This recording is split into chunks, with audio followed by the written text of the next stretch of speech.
Wen tua, sekarang kamu sudah bebas, pergilah dan tanyakan padaku di mana bisa menemukan 7 rasa empedu api ini, 10 generasi bulu burung Phoenix, dan lupakan rumput kebenaran. Fang Xing yang menyadari bahwa dirinya sangat miskin mulai memikirkannya. Hal pertama yang dilakukannya adalah secara alami menanyakan berbagai informasi. Lagi pula, meskipun dia berpakaian seperti putra kaisar, dia sebenarnya adalah seorang kultivator Tianyuan sejati. Dia tidak memiliki pemahaman mendalam tentang berbagai sumber daya di dunia abadi. Belum lagi cara mendapatkannya, dia bahkan tidak tahu di mana mereka berada. Dia hanya bisa mengatur orang untuk bertanya sebelum mengambil keputusan. Dan apa yang dimintanya agar Tuan Wen periksa sekarang adalah 4 sumber daya yang dibutuhkan untuk pengorbanan pertama dalam 12 pengorbanan penyihir leluhur. Selain 3 sumber daya seperti kantong empedu api 7 rasa, ditambah sari buah kaisar yang mengalir, itulah 4 obat utama untuk pengorbanan pertama. Tentu saja, selain keempat obat utama ini, ada juga puluhan obat spiritual lain yang dibutuhkan. Akan tetapi, obat-obatan spiritual tersebut mahal atau murah, atau banyak atau langka. Mereka selalu menjadi obat tambahan. Di satu sisi, mereka bisa dibeli, dan di sisi lain, mereka bisa diganti. Hanya keempat obat utama ini yang sangat langka dan tidak dapat diabaikan sama sekali. Oleh karena itu, dia hanya bisa membiarkan Tuan Wen menemukan cara untuk mengetahuinya terlebih dahulu. Setidaknya dia dapat mengetahui di mana mereka berada sehingga dia dapat memikirkan cara untuk memulai. 7 rasa kantung empedu api. Tuan Wen tertegun pada awalnya, dan berkata, kantung empedu api 7 rasa ini seharusnya menjadi ramuan pencerahan yang unik bagi langit 7 rasa, bukan? Konon, itu adalah saripati api yang dimurnikan selama jutaan tahun di langit dan bumi 7 rasa. Jika Anda menggunakan satu titik akan hilang. Tidak ada langit atau bumi lain yang memilikinya. 7 surga. Fang Xing tercengang ketika mendengar ini. Apakah Kimeitian yang telah membasmi banyak orang? Tuan Wen mengangguk dan berkata, hanya ada satu Kimeitian. Fang Xing tampak sedikit terkejut. Bagaimana kamu tahu? Tuan Wen tertawa dan berkata, sejak saya datang ke alam abadi agung, saya seperti anak kecil yang tidak tahu apa-apa yang telah tersesat di istana kekaisaran. Saya tidak memiliki keyakinan dalam hati saya dan tidak memiliki keberanian. Setidaknya ada banyak buku klasik untuk dibaca, jadi saya membaca semua buku klasik Tao yang dapat saya temukan dalam satu tarikan napas. Secara alami, saya memiliki sedikit pemahaman tentang 33 surga ini. Tidak hanya empedu api 7 rasa, tetapi juga bulu Phoenix kehidupan ke-10. Saya juga tahu di mana menemukannya. Dikatakan bahwa ada seekor burung Phoenix tua yang telah mencapai nirwana selama 9 generasi di surga Phoenix Jiuling. Bulu Phoenix di lehernya seharusnya adalah bulu Phoenix kehidupan ke-10 yang Anda sebutkan. Itu jelas Phoenix generasi ke-9. Fang Xing menggumamkan sesuatu dan bertanya dengan tergesa-gesa, bagaimana dengan rumput pelupa? Tuan Wen mengerutkan kening dan berkata, saya belum pernah mendengar hal ini. Saya perlu mencari cara. Fang Xing mengangguk dan berkata, iya, cepatlah dan siapkan 36 jenis obat tambahan lainnya untukku. Sambil berbicara, dia mengirimkan seberkas pikiran ilahi ke dalam kepingan giok itu dan menyerahkannya kepada Tuan Wen. Tuan, tenang saja, aku akan menyelidiki buku-buku kuno, dan Jenderal Abadi Elang Salju akan menemukan semua informasinya. Tuan Wen memperhatikan kepingan giok itu dengan serius, melihatnya sekilas, lalu berbicara sambil tersenyum. Fang Xing terkejut siapakah Jenderal Abadi Elang Salju? Tuan Wen, sahabat setengah Tao itu. Fang Xing mengerutkan bibirnya dan berkata, kedengarannya mengerikan. Kita akhiri saja. Tuan Wen tersenyum pahit dan berbalik. Jauh lebih mudah melakukan sesuatu jika ada seseorang di bawah komandoku. Fang Xing berpikir dalam hati dan menghela napas lega. Dia suka merampok barang, dan dia juga suka merampok barang dengan tangannya sendiri. Tetapi agak sulit baginya untuk mencari sesuatu, terutama sumber daya yang dibutuhkan untuk festival 12 penyihir leluhur. Banyak di antara mereka telah lama punah, atau disembunyikan oleh manusia, atau tidak ada dimanapun. Untuk menemukan petunjuk-petunjuk ini saja, ia perlu membaca buku-buku kuno yang tak terhitung jumlahnya, menganalisis intelijen yang tak terhitung jumlahnya, dan memverifikasi petunjuk yang tak terhitung jumlahnya. Di dunia yang begitu luas, itu seperti mencari jarum dalam tumpukan jerami. Memiliki bawahan seperti Tuan Wen menyelamatkan saya dari banyak kekhawatiran. Konon katanya 12 kurban leluhur bisa mendatangkan kekuatan besar. Kalau seseorang benar-benar bisa menyelesaikan 12 kurban, saya khawatir mereka akan langsung punya kemampuan yang tidak kalah dengan kemampuan Raja Abadi atau bahkan Kaisar Abadi. Bagi saya, cara latihan ini lebih cepat daripada mencuri asal-usul langit dan bumi secara perlahan, mencuri kemauan para penganut Tao, dan mencuri kebijaksanaan semua makhluk hidup. Yang lebih penting lagi, jalan menuju dao tertinggi ini adalah jalan buntu, sedangkan 12 kurban leluhur adalah jalan menuju kehidupan. Saya sudah setengah jalan menuju kematian. Saya ingin tahu apakah saya bisa meminjam 12 kurban itu. Dia merenung dalam hati dan merasakan sedikit harapan, tetapi pada akhirnya dia tetap tidak berani menaruh terlalu banyak harapan. Tetapi bagaimanapun juga, dengan mengingat hal ini, aku lebih menantikan festival 12 penyihir leluhur. Oleh karena itu, dia menjadi lebih bersemangat untuk pergi ke Chaos Fairyland. Chaos Fairyland bukan hanya sekedar nama. Mungkin berisi sumber daya langka yang dibutuhkan untuk 12 festival penyihir leluhur. Mungkin ada lebih dari satu jenis. Itu semua tergantung pada keberuntungannya. Beberapa hari yang tersisa berlangsung damai, tetapi berita tersebar melalui berbagai saluran bahwa kematian Kaisar Si telah mencapai Langit Merah Agung. Ketiga Dewa Abadi itu sangat terkejut, dan semua orang di Langit Merah Agung menunggu dengan cemas, bertanya-tanya apakah Kaisar Merah akan berhasil menembus penghalang itu. Namun, hasilnya di luar dugaan. Kaisar Merah tidak keluar, bahkan tidak sedikit pun jejak kesadaran spiritualnya terpancar. Tempat tersegel itu sunyi, seolah-olah Kaisar Merah tidak peduli sama sekali pada putranya. Masalah ini benar-benar membuat ketiga makhluk abadi itu sakit kepala. Karena Kaisar Merah belum keluar dari pengasingannya, mereka tidak dapat mengambil keputusan untuk mengirim pasukan langsung ke alam ilahi, dan hanya dapat membiarkan Marsekal Abadi Suan Ungu terus menunggu. Bagaimanapun, aliran Kaisar masih berada di tangan Dewa Ilahi. Kecuali Kaisar Merah yang memberi perintah sendiri, tidak seorang pun akan berani mengabaikan nyawa putra Kaisar ini. Benar saja, semuanya terjadi seperti yang diharapkan Dewa Mahadewa. Hal ini membuat Fang Xing merasa sedikit menyesal. Dia sebenarnya berharap akan terjadi lebih banyak kekacauan.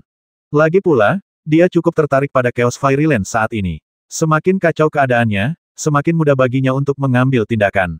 Meskipun begitu, bagaimanapun juga, ia memiliki persahabatan dengan Dewa Mahadewa. Meskipun dia berharap akan terjadi kekacauan di dalam hatinya, dia tidak akan mengambil inisiatif untuk mendorong kekacauan ini.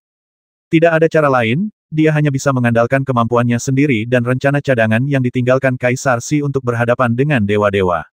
Namun, semakin aku mengutarakan pikiranku, semakin banyak berita tidak mengenakan yang aku terima. Sayang, dewa-dewa sangat cerdas. Meskipun pelatihan utamanya bukan dalam teori formasi, dia dapat memahami banyak hal dalam sekejap. Dia benar-benar orang yang cerdas. Dengan dia yang bertanggung jawab atas pembangunan formasi penerimaan agung dan bantuan ribuan makhluk ras dewa, kecepatannya sangat cepat. Bahkan aku tidak berani menundanya dan hanya dapat menunda waktu sebanyak mungkin. Meski begitu, aku masih takut dan selalu khawatir akan ketahuan olehnya. Dirso membantu dewa membangun formasi. Dia telah menemukan setengah diagram formasi, tetapi dia meminta Fang Xing untuk membakarnya untuknya. Namun, sang penguasa langit dengan tegas memutuskan untuk memulai dari bagian diagram formasi itu. Kemajuannya ternyata sangat cepat, sehingga membuat Dirso sedikit takut.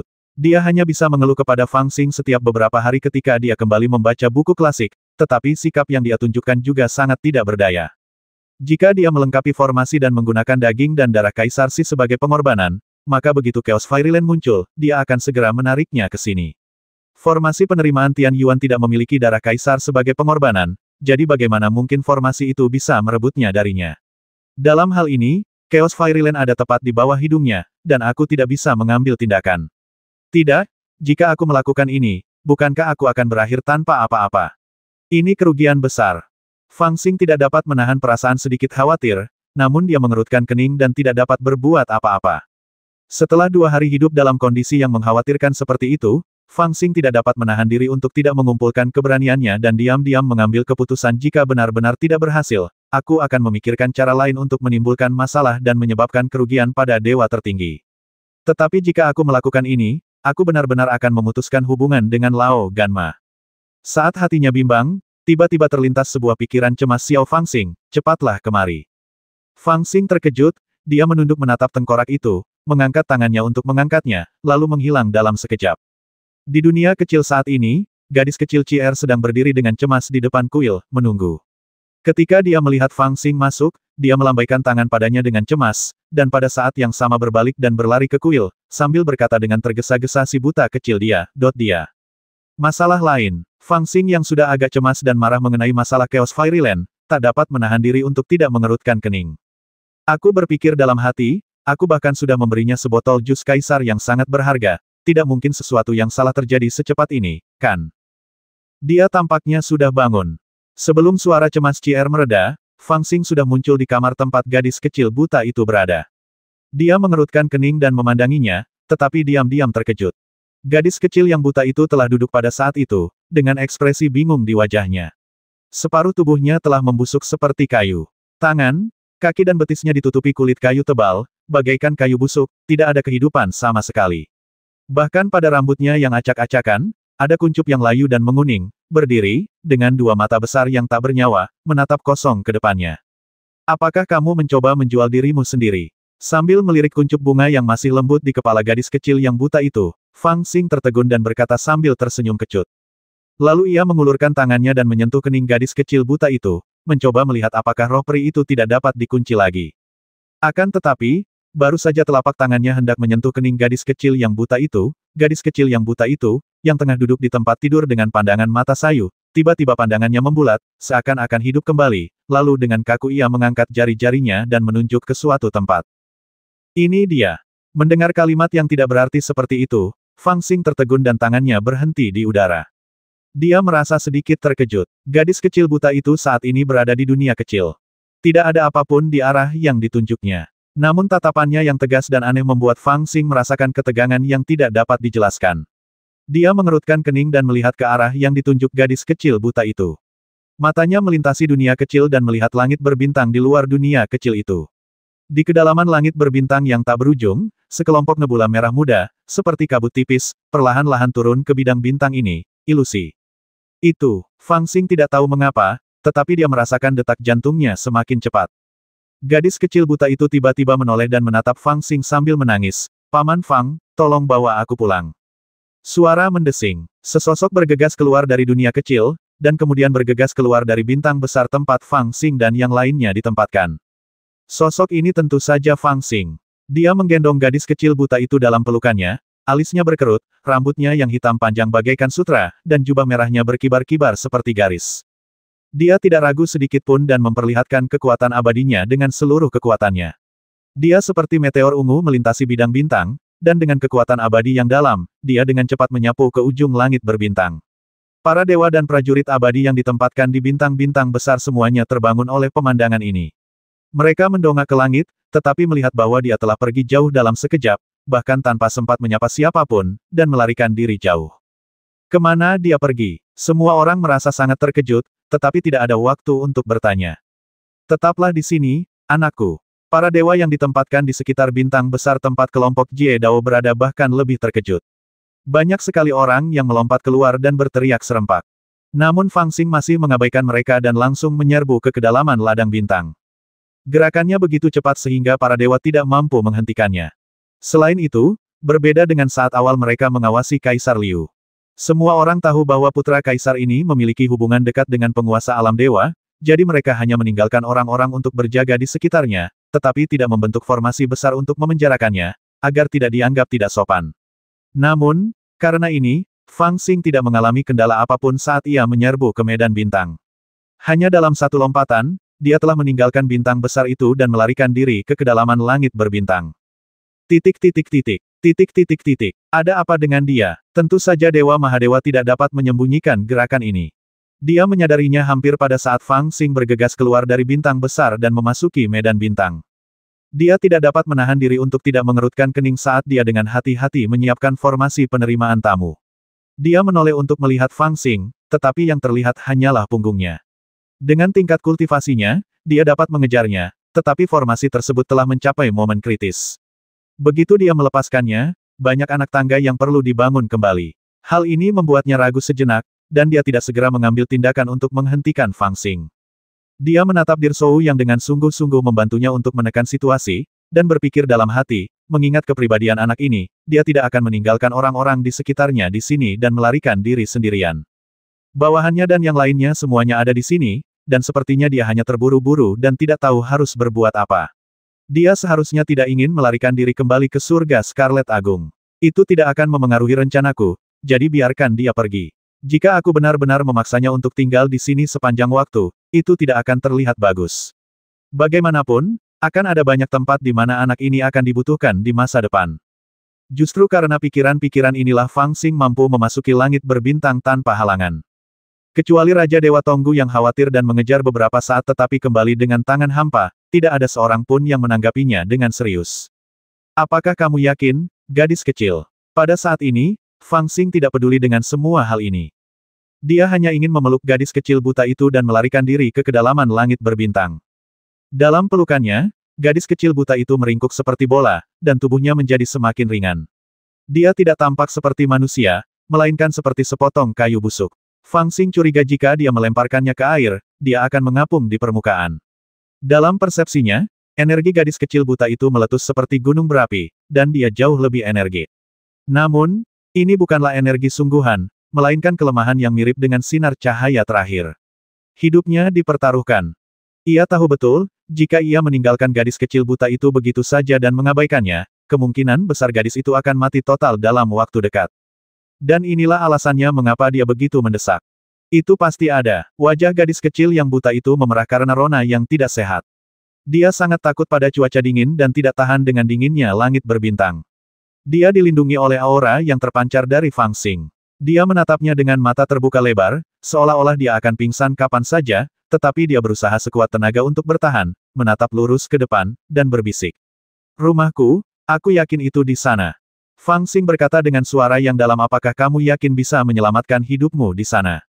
Gadis kecil yang buta itu ragu-ragu sejenak, lalu mengangguk dengan penuh semangat aku. Aku bisa merasakan bahwa selama aku kembali ke sana, aku akan memiliki kekuatan, dan aku tidak akan terus tidur seperti ini. Paman Fang, aku benar-benar, sangat ingin kembali ke sana. Fang Xing menarik napas dalam-dalam dan berkata dengan suara yang dalam, gadis kecil, aku tidak merasa kasihan pada obat abadi selama periode ini. Aku memberimu semuanya, tetapi efeknya masih belum terlihat. Hidupmu jelas berbeda dari yang lain. Permintaanmu akan energi abadi puluhan atau bahkan ratusan kali lipat dari orang abadi biasa. Itu seperti lubang tanpa dasar. Jika kamu terus berlarut-larut seperti ini, aku tidak punya pilihan selain melihatmu mati. Sekarang kamu begitu yakin, baiklah, aku tidak peduli tentang hal lain, aku tidak menginginkan negeri ajaib kekacauan lagi. Aku akan melepaskan segalanya, hanya untuk membantumu mencapai keinginan terakhir ini. Aku harap hidupmu bisa diselamatkan di sana. Jika tidak, dia berhenti sejenak dan berkata dengan suara berat, kalau begitu, tidak ada yang dapat kulakukan. Gadis kecil buta itu mengerutkan bibirnya dan bersandar erat di dada Fang Xing, tidak bergerak sama sekali. Ini adalah sisi lain dari sungai abadi Duobao. Mungkinkah gadis kecil ini ingin aku mengirimnya kembali ke Tianyuan? Fang Xing berpikir dalam hati, sambil melihat sekeliling dan segera menuju ke arah yang ditunjuk gadis kecil buta itu. Dia dapat merasakan bahwa gadis kecil yang buta itu semakin lemah. Dia hanya bisa terus menatapnya untuk mencegah dia kehilangan nyawanya tanpa menyadarinya. Dia menyuapkan seteguk sari kaisar yang mengalir kepadanya sehingga dia hampir tidak dapat mempertahankan hidupnya. Sejujurnya, dia tidak tahu bagaimana cara menyelamatkan nyawa gadis kecil buta itu. Energi abadi gadis itu terkuras semakin cepat. Bahkan saripati kaisar yang mengalir hanya dapat membantunya bertahan hidup sampai batas tertentu. Tidak ada solusi. Fang Xing hanya bisa menaruh harapannya pada kata-kata terakhirnya. Terlepas dari apakah rumah yang disebutkannya benar-benar bisa menyelamatkannya, dia harus mengirimnya ke tempat itu sebelum dia meninggal. Jika dia bisa selamat, itu akan menjadi yang terbaik. Jika tidak, setidaknya dia telah membantunya memenuhi keinginan terakhirnya. Satu botol Kaisar Liu Jiang telah habis, dan sekarang Fang Xing menyuapinya botol Kaisar Liu Jiang yang kedua. Sumber daya abadi ini, yang sangat berharga bahkan di 33 surga, dituangkan ke dalam mulut gadis kecil buta itu seperti minum air putih. Langit berbintang sangat luas, dan Fang Xing tidak tahu harus pergi kemana. Dia hanya berlari ke arah yang ditunjuk gadis kecil buta itu. Gadis kecil buta itu sendiri hanya tahu arah, tetapi tidak tahu di mana. Awalnya, Fang Xing sangat bersemangat dan ingin bersaing dengan dewa-dewa untuk mendapatkan sebagian sumber daya abadi dari negeri ajaib kekacauan sehingga ia dapat melakukan 12 ritual pengorbanan para penyihir leluhur. Namun, setelah kecelakaan yang menimpa gadis kecil buta itu, dia tidak tega lagi melakukannya. Untuk saat ini, dia hanya bisa mengurus hidupnya. Sungai abadi Duobao secara nominal adalah sebuah sungai, namun pada hakikat ia merupakan padang bintang yang luas, dengan bintang-bintang besar bagaikan batu, dan ia luas dan tak berbatas. Sekalipun dia sangat cepat, dia masih tampak sangat kecil di hadapan sungai abadi Duobao ini, dan hanya bisa menyeberanginya dengan perlahan. Terlebih lagi, dia juga tahu dalam hatinya bahwa selama dia menyeberangi sungai abadi Duobao, dia akan mencapai tempat para pembudidaya Tianyuan ditempatkan, dan diperkirakan akan ada banyak masalah. Namun, Keadaan sudah sampai pada titik ini dan tidak ada waktu untuk memikirkannya. Dia bukan orang yang membuat rencana sebelum bertindak. Demi gadis kecil yang buta itu, dia ingin melakukannya, jadi dia melakukannya.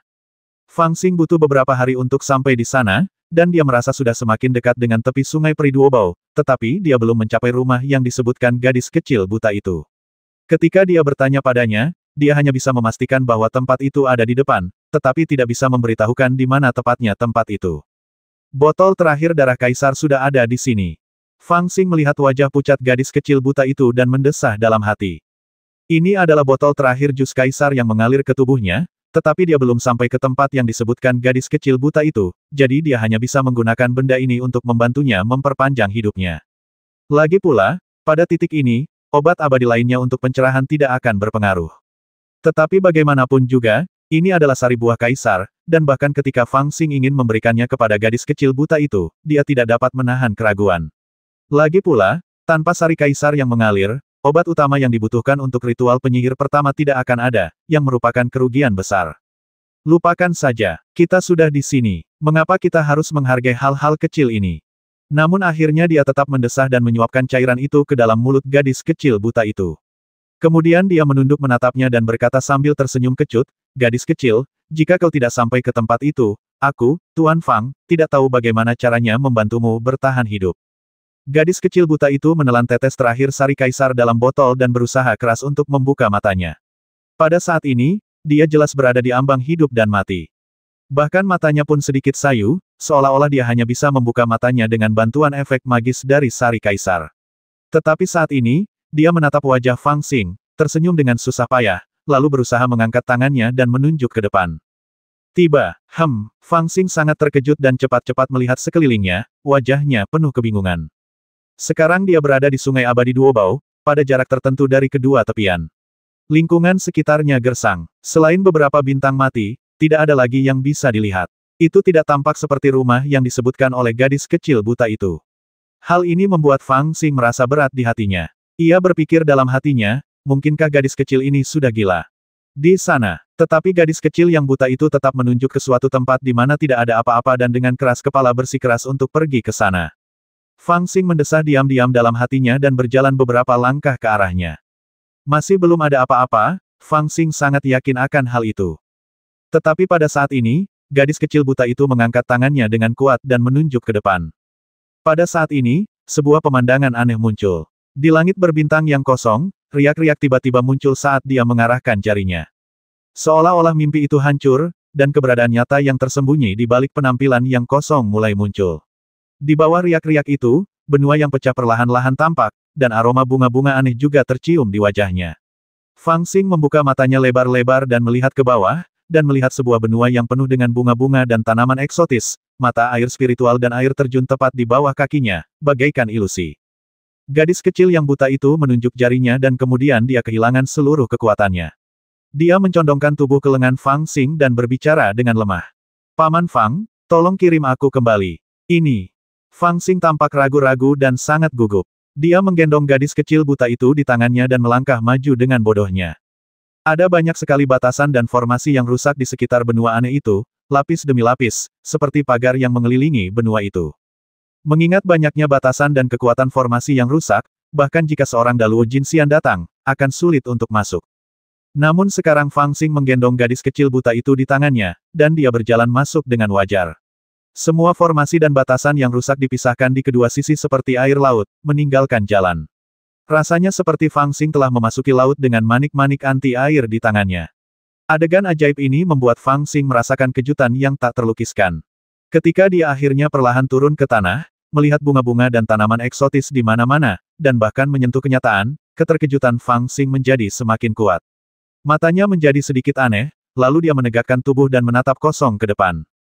Di dalam, kita harus masuk ke dalam. Senyum tipis muncul di wajah pucat gadis kecil buta itu, dan dia menatap lembut ke kedalaman negeri dongeng kekacauan. Kata-katanya itulah yang akhirnya mengingatkan Fang Xing dan membuatnya bereaksi. Ini, titik. Tidak heran kau terobsesi padanya, ini benar-benar surga. Dia tiba-tiba terbang, meraih beberapa buah peri dari samping, dan bergegas masuk. Pada saat ini, Kekacauan yang tidak diduga Fang Xing melonjak, langsung membakar ladang bintang yang mati. Saat Tian Yuan bergerak, banyak biksu yang tertidur, baik besar maupun kecil, tiba-tiba terbangun ketika gadis kecil buta itu menunjukkan negeri dongeng. Mereka bergegas keluar dari ladang bintang dan memandang ke arah negeri dongeng dengan penuh keheranan dan kegembiraan. Mereka yang berkultivasi tinggi telah melihat beberapa petunjuk, namun mereka yang berkultivasi rendah hanya dapat melihat hamparan bintang yang tak berujung. Namun dalam persepsi mereka, ada satu hal yang pasti, yaitu apa yang mereka nantikan akhirnya muncul. Kerja keras mereka akhirnya membuahkan hasil. Para muridku dan semua suku, aktifkan formasi penyambutan yang agung dan bersiap untuk menginjakan kaki di negeri dongeng. Setelah 100 tahun kerja keras dan 1000 tahun perencanaan, kini akhirnya akan ada hasilnya. Sebuah suara yang dingin dan kuat memecah kesunyian di padang bintang. Para pembudidaya yang tak terhitung jumlahnya muncul di langit, padat bagaikan bintang, dengan kemauan kuat seluas lautan. Mereka menjawab dengan keras pada saat yang sama, dan energi mereka seperti sinyal asap, melesat langsung ke dalam medan bintang 9 surga. Kamu sudah di sini. Pada saat ini, dewa-dewa yang telah bekerja tanpa henti selama beberapa hari untuk secara pribadi memperbaiki formasi penyambutan juga mengerutkan kening dan melihat ke arah ladang bintang, wajahnya menunjukkan kebencian dan penyesalan. Saya telah menunggunya di Sungai Abadi Duobao begitu lama, tetapi itu tidak muncul. Sekarang saya sedang membangun formasi penyambutan, tetapi itu tidak muncul pada tahap awal pembangunan. Itu muncul hanya ketika saya telah menyelesaikan sebagian besar formasi dan masih kekurangan altar. Itu benar-benar menyebalkan. Mungkinkah seseorang telah mengambil keberuntungan saya dan saya tidak dapat memanfaatkan kesempatan itu terlebih dahulu? Meskipun dia marah, dia adalah orang yang bertindak tegas. Tak lama kemudian pupil matanya mengecil dan dia dengan garang memberi perintah aktifkan formasi. Tapi, kita masih kehilangan altar. Tangan kanan dewa yang memperbaiki formasi, Lu Shou, mendongak dengan kaget. Aku tidak peduli tentang itu. Aku harus memaksa formasi untuk bekerja. Bahkan jika aku tidak bisa memimpin Chaos Fairyland, aku tidak bisa membiarkan Tian Yuan mendapatkan apa yang diinginkannya. Sang dewa berbicara dengan suara dingin dan tegas. Lu Shou dan bawahan dewa lainnya tidak berani melanggar perintah dan hanya bisa segera mengubah formasi. Ledakan, pemandangan aneh tiba-tiba muncul di kedua sisi hulu sungai Duobao Xian. Bila seseorang dengan kultivasi tinggi memandang dari atas, mereka akan dapat melihat bahwa di tengah-tengah sungai abadi Duobao, ke arah sisi Tianyuan, ada sebuah benua yang pecah, bagaikan mutiara yang berharga, mengambang tak menentu di sungai, pergerakannya tak dapat diduga setiap saat. Di sisi Tianyuan dari sungai abadi Duobao, formasi besar telah mulai beroperasi. Formasi itu, seperti magnet, memancarkan gaya gravitasi yang tak berujung, menarik benua dan terbang langsung menuju bintang tempat mereka ditempatkan. Namun sebelum mereka terbang jauh, di sisi lain, formasi besar yang identik juga mulai beroperasi, juga memancarkan gaya gravitasi yang mengerikan. Benua yang pecah bagaikan permata itu tiba-tiba tertarik ke tengah oleh kedua gaya gravitasi ini, bukan ke kiri atau ke kanan, dan tetap berada di tempatnya. Otang pembawa sial, ada yang mengganggu operasi formasi kita. Di sisi Tianyuan, seseorang berteriak dengan marah, lalu melambaikan tangannya dengan penuh semangat. Teman-teman muridku, jangan menunda, segera masuk ke negeri ajaib kekacauan. Swiss, Swiss, Swiss. Banyak sekali pembudidaya berubah menjadi cahaya peri dan melarikan diri ke taman peri kekacauan di dalam sungai peri Duobao seperti hujan meteor. Siapa peduli siapa dirimu? Kebun ini milikku. Pada saat yang sama, dewa tertinggi juga tertawa dingin, lalu tiba-tiba terbang, melintasi hamparan bintang yang tak berujung, dan langsung menuju ke negeri dongeng. Di belakangnya, Raja Dewa Tonggu dan Raja Dewa Yuyin juga memimpin sejumlah besar dewa dan makhluk dan buru-buru mengikuti. Dari segi jarak, Taman Peri lebih dekat ke Tianyuan, tetapi dari segi kecepatan, bahkan lebih sulit bagi dewa-dewa untuk membayangkannya. Dunia peri sedang kacau, tapi bukan hanya kedua pihak ini yang merasa khawatir. Tak lama kemudian, pergerakan aneh Tianyuan dan makhluk-makhluk dewa telah membuat aliansi 33 surga khawatir. Banyak sekali makhluk abadi pengembara yang bergegas di antara bintang-bintang utama dan melaporkan secara terperinci pergerakan dewa tertinggi dan para kultivator Tianyuan kepada para komandan makhluk abadi dari berbagai departemen pada kesempatan pertama. Setelah melihat berita yang dilaporkan oleh para dewa pengembara, semua komandan dewa ini mencibir setelah menunggu begitu lama. Apakah mereka akhirnya mendapatkan apa yang mereka tunggu? Kalau begitu mari kita lanjutkan sesuai rencana semula. Tidak peduli apa yang mereka tunggu, kita akan menghentikan jalan mundur mereka dan menghancurkan peluang mereka untuk bertahan hidup. Ledakan, ledakan, ledakan. Dengan keputusan bersama dari semua Panglima Abadi, pasukan sekutu 33 surga juga bergerak pada saat ini, menyerang kemana-mana satu persatu. Sebelumnya, Mereka telah berseteru dengan pemberontak Tianyuan selama setahun penuh, dan tidak pernah bergerak. Para pembudidaya Tianyuan telah menjaga posisi mereka di sini, dan mereka tampaknya tidak tahu banyak. Tetapi jelas bahwa mereka tidak hanya berjaga di sini secara menangui buta, dan banyak rencana telah disetujui sejak lama. Sampai batas tertentu, mereka tidak peduli apa yang ditunggu para pemberontak Tianyuan atau apa yang mereka dambakan. Bagi mereka, mereka telah menunggu para kultivator Tianyuan untuk mengambil tindakan. Tindakan mereka yang berskala besar akan menjadi sinyal bagi koalisi 33 surga untuk mengirim pasukan secara langsung. Mereka tidak peduli dengan pertengkaran dan pertengkaran kecil yang biasa terjadi. Seperti yang pernah dikatakan Marsekal Surgawi Merah Agung sebelumnya, memusnahkan semua pembudidaya pemberontak Tianyuan dalam satu gerakan adalah apa yang mereka inginkan. Hanya ketika mereka mencapai tingkat status ini, prestasi mereka dapat dianggap sebagai perbuatan berjasa. Karena munculnya Taman Peri Kekacauan, Sungai Peri Duobao yang tadinya dipenuhi hasrat membasmi namun anehnya sunyi selama setahun, tiba-tiba menjadi kacau. Ada prajurit abadi di mana-mana, dan niat membasmi di mana-mana, meliputi seluruh wilayah bintang. Dan di tengah-tengah adegan pembasmian ini, benua yang hancur itu tampak damai, tenang, dan indah. Paman Fang, apakah tempat ini indah? Gadis kecil buta itu meringkuk dalam pelukan Fang Xing, mengangkat kepalanya, senyum tipis muncul di wajah pucatnya, dan bertanya kepadanya. Cantik. Fang Xing mengangguk sambil menggendongnya dan melarikan diri menuju pusat benua yang hancur. Paman Fang, terima kasih telah membawaku kembali. Bisakah kamu tinggal di sini di masa mendatang? Gadis kecil buta itu banyak bicara, tetapi ada sedikit rasa gentar dan harap di matanya saat dia menatap Fang Xing. Dia tampaknya sangat berharap Fang Xing juga bisa tinggal. Aku tidak ingin tinggal, tapi aku ingin membawamu pergi. Fang Xing berbicara jujur, melihat sekeliling lagi, dan mendesah. Ada bunga peri dan obat-obatan yang tak terbayangkan di mana-mana. Sekalipun Fang Xing tidak menggunakan cermin dewa dan ibel yin yang, dan tidak memiliki kemampuan mengingat segalanya, dia tetap dapat menentukan nilai dari bunga peri dan obat-obatan ini. Yang membuatnya sedikit pusing adalah banyak sekali harta karun peri dan obat-obatan yang penuh energi peri dan membuat orang tercengang, ternyata tumbuh begitu saja di sini, seperti bunga liar dan rumput liar. Hal itu membuat dirinya yang sudah gelisah karena adanya 12 ritual leluhur para penyihir, merasa seperti seekor tikus yang terjatuh ke dalam guci beras. Dan ini bukan sekedar toples nasi biasa, toples ini diisi dengan nasi putih kukus, dan disajikan dengan daging nangui panggang. Memikirkan perasaan ini, dia tak kuasa menahan diri untuk melambat, mengambil 2 buah peri merah dari samping dan memasukkannya ke dalam mulutnya. Aku juga suka Paman Fang, tapi aku tidak bisa pergi kemana-mana. Gadis kecil buta itu tidak mengerti makna terdalam dari kata-kata Fang dan berbicara dengan suara rendah karena merasa sedikit kecewa. Saat dia berbicara, Fang Xing sudah berhenti, mengerutkan kening, dan melihat ke satu arah. Benua yang hancur ini tidak kecil luasnya, tetapi untuk tingkat kultivasi Fang Xing saat ini, dia dapat berjalan melintasinya dalam satu langkah. Dia berjalan sangat pelan karena dia selalu berhati-hati dan mengamati sekelilingnya. Pada saat ini, dia telah sampai di pusat negeri ajaib kekacauan ini. Dia melihat genangan air berwarna ungu di depannya.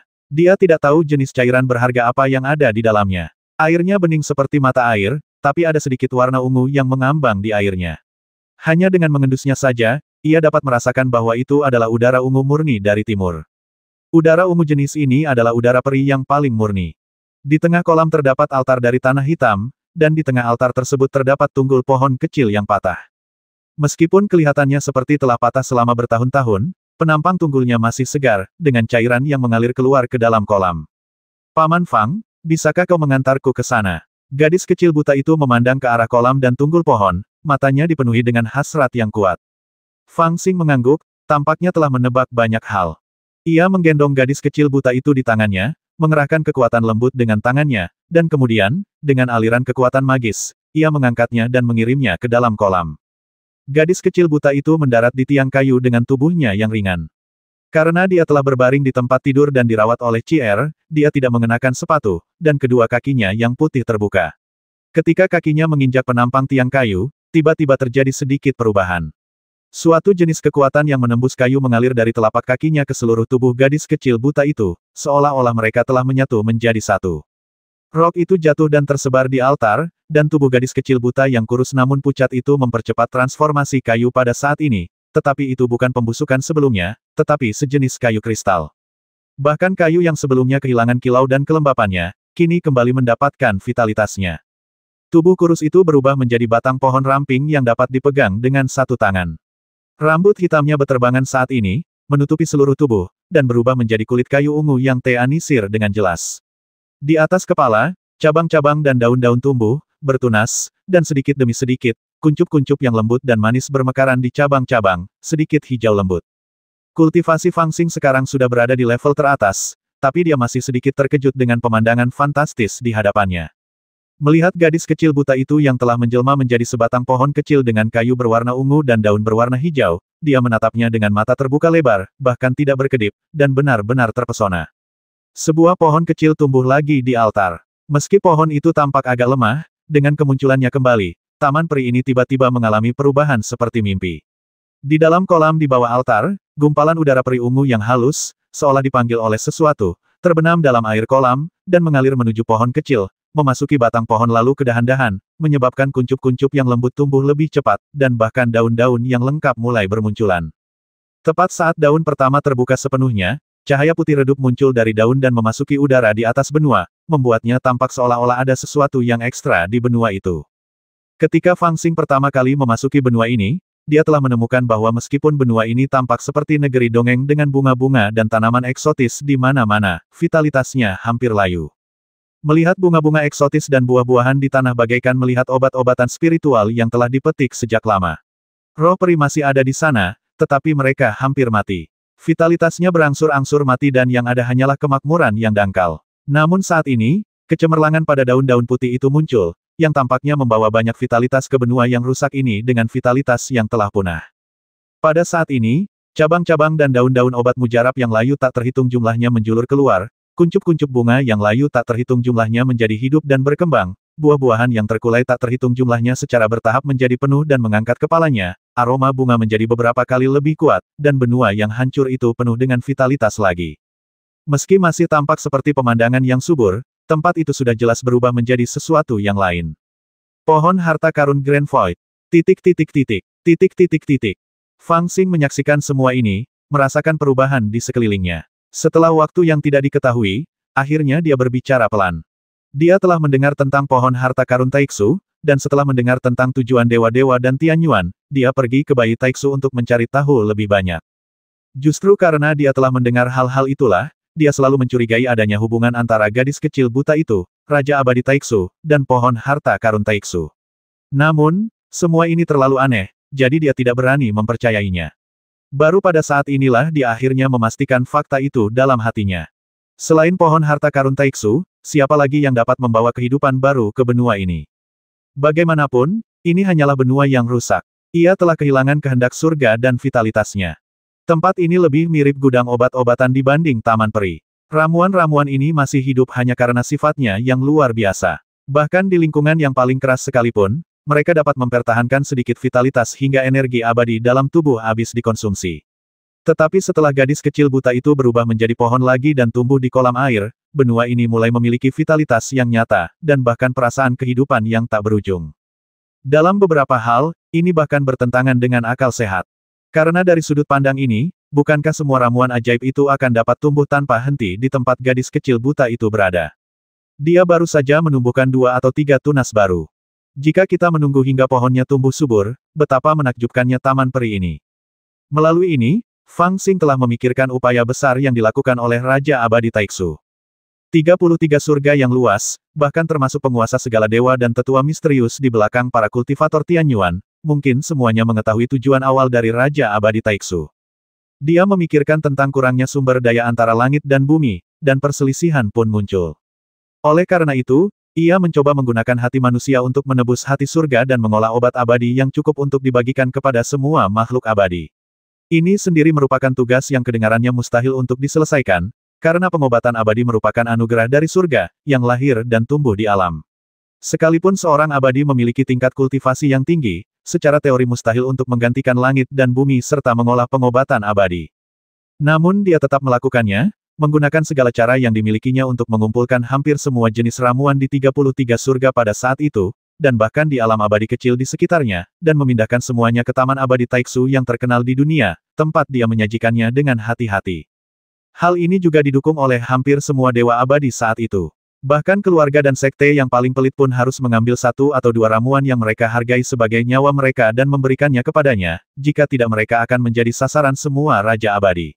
Lagi pula, apa yang dilakukan Raja Abadi Taiksu merupakan suatu hal yang besar untuk kepentingan semua makhluk abadi. Penelitian semacam ini tidak berakhir sampai pertempuran antara Raja Abadi 1000 tahun yang lalu, ketika Taman Abadi Taiksu langsung hancur. Tidak seorang pun tahu mengapa Cidi dan yang lainnya tiba-tiba menjadi marah dan menyerang Raja Abadi Taiksu.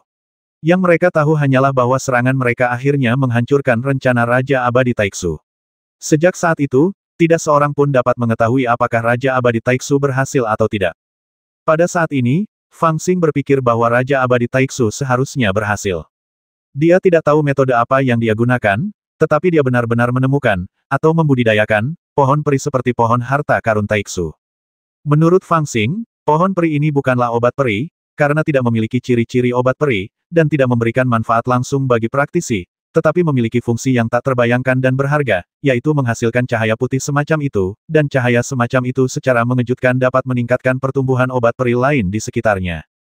Lebih jauh lagi, pertumbuhan semacam itu tidaklah lambat menurut kodratnya, melainkan kecepatan yang luar biasa. Ini setara dengan memecahkan masalah pertumbuhan obat-obatan peri yang lambat sampai batas tertentu. Paman Fang, bolehkah aku meminta bantuanmu? Gadis kecil buta itu, yang telah berubah menjadi pohon kecil, kini menggoyangkan dahan-dahan dan daun-daunnya, menyingkapkan pikiran-pikiran ilahi. Fang Xing awalnya mengira dia tidak akan pernah mendengar suara gadis kecil buta itu lagi, dan merasa sedikit tersesat. Tetapi pada saat ini, dia tiba-tiba merasakan pikiran ilahiyah gadis kecil buta itu, dan dia pun terkejut. Dia sangat gembira dan menatap Taiksu Baoshu dan berkata, "Haha, benar sekali." Gadis kecil yang buta itu tampak sedikit malu dan berkata dengan lembut, "Selama aku tinggal di sini, aura di tubuhku akan membuat para saudari di sekitarku tumbuh sangat cepat, menambah banyak beban.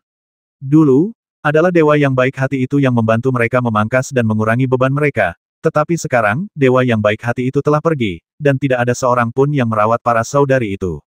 Meringankan beban, Fang Xing tertegun sejenak, lalu menoleh dan melihat sekelilingnya, lalu dia tiba-tiba mengerti apa maksud gadis kecil buta itu.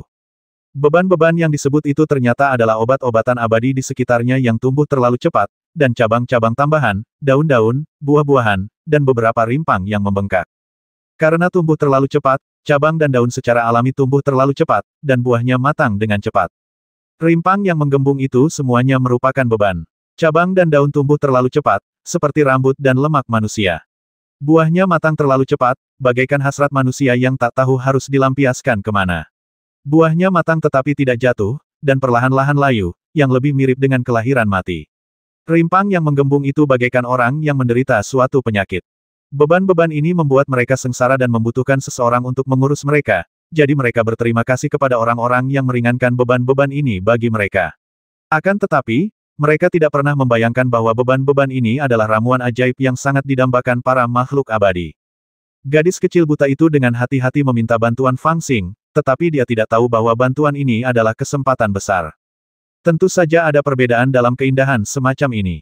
Dewa-dewa tentu bisa menolong dengan mudah, namun bila menolong dengan memangkas cabang-cabang dan daun-daun yang berlebih, memetik buah yang masak tetapi meninggalkan bijinya, memotong rimpang yang menggelembung tetapi tidak merusak akarnya, maka itu baru namanya menolong. Akan tetapi, jika ada orang tamak yang datang dan dengan paksa memotong dahan dan daun ketika sudah jarang, mengambil buah ketika sudah masak, memotong rimpang ketika tubuh utama lemah, atau bahkan melemparkan seluruh tanaman ke dalam tungku alkimia ketika obat abadi diperoleh, maka ini bukannya membantu, tetapi malah membasmi obat-obatan abadi tersebut. Ramuan keabadian takut pada orang-orang, dan karena alasan ini.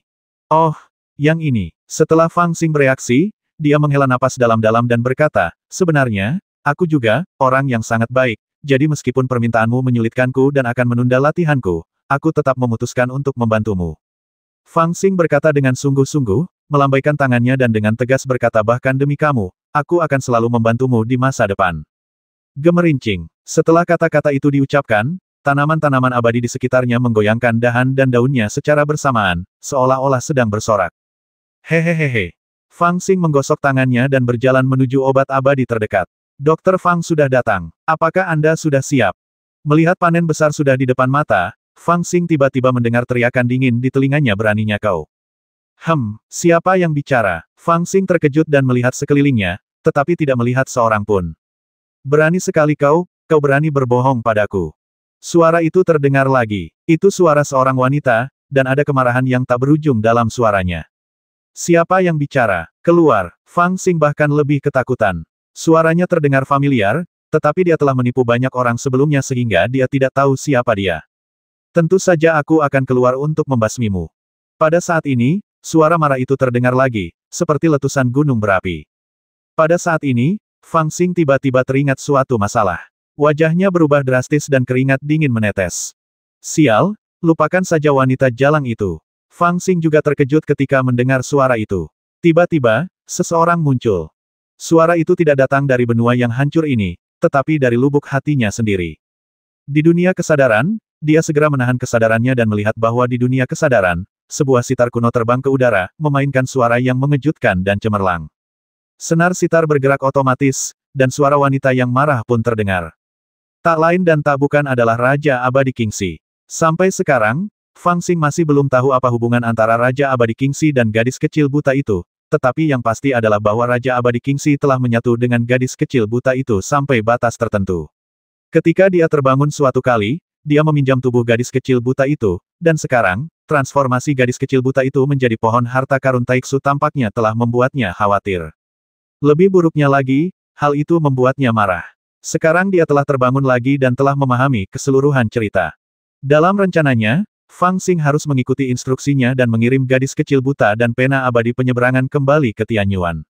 Namun, dia tidak pernah menyangka bahwa pria yang sejak awal dia pilih untuk dipercayainya, ternyata tidak hanya tidak mengirim gadis kecil buta itu kembali ke Tianyuan, tetapi juga mengirimnya kembali ke tempat di mana dia tidak seharusnya dikirim kembali. Dia hanya menipunya sampai titik yang paling ekstrim. Dia begitu penuh kebencian hingga sulit dijelaskan. Sekalipun dia menamparnya sampai mati, itu tidak akan cukup untuk menghilangkan kebenciannya. Anakku, beraninya kau, aku akan membasmimu. Tepat ketika dunia kesadaran berada dalam kekacauan, bahkan pohon harta karun Taiksu dapat terdengar meraung dari Raja Abadi Jahat Hijau. Ketika Fang Xing melihat lebih dekat, dia tiba-tiba melihat wajah manusia telah muncul dari batang ramping pohon harta karun Taiksu. Itu adalah Raja Abadi Jahat Hijau. Tampaknya dia ingin segera keluar dari pohon, tetapi dia terlalu lemah dan hanya muncul sebagai sosok manusia. Pada saat ini, gadis kecil buta itu juga gemetar kesakitan, dan kemudian aura ungu samar melayang dari kolam, terus-menerus memberkati batang pohon. Wanita jahat, cepat lepaskan suster Xiaomu. Ketika pohon harta karun Taiksu yang diubah oleh gadis kecil buta itu berteriak kesakitan, ranting-ranting dan daun-daun obat-obatan abadi di sekitarnya pun bergoyang. Beberapa dari mereka cemas dan bahkan mengeluarkan suara kakek Taiksu mempercayakan kami padamu pada awalnya, mengatakan bahwa kau hanya bisa menjaga kami tetapi tidak bisa menyakiti kami.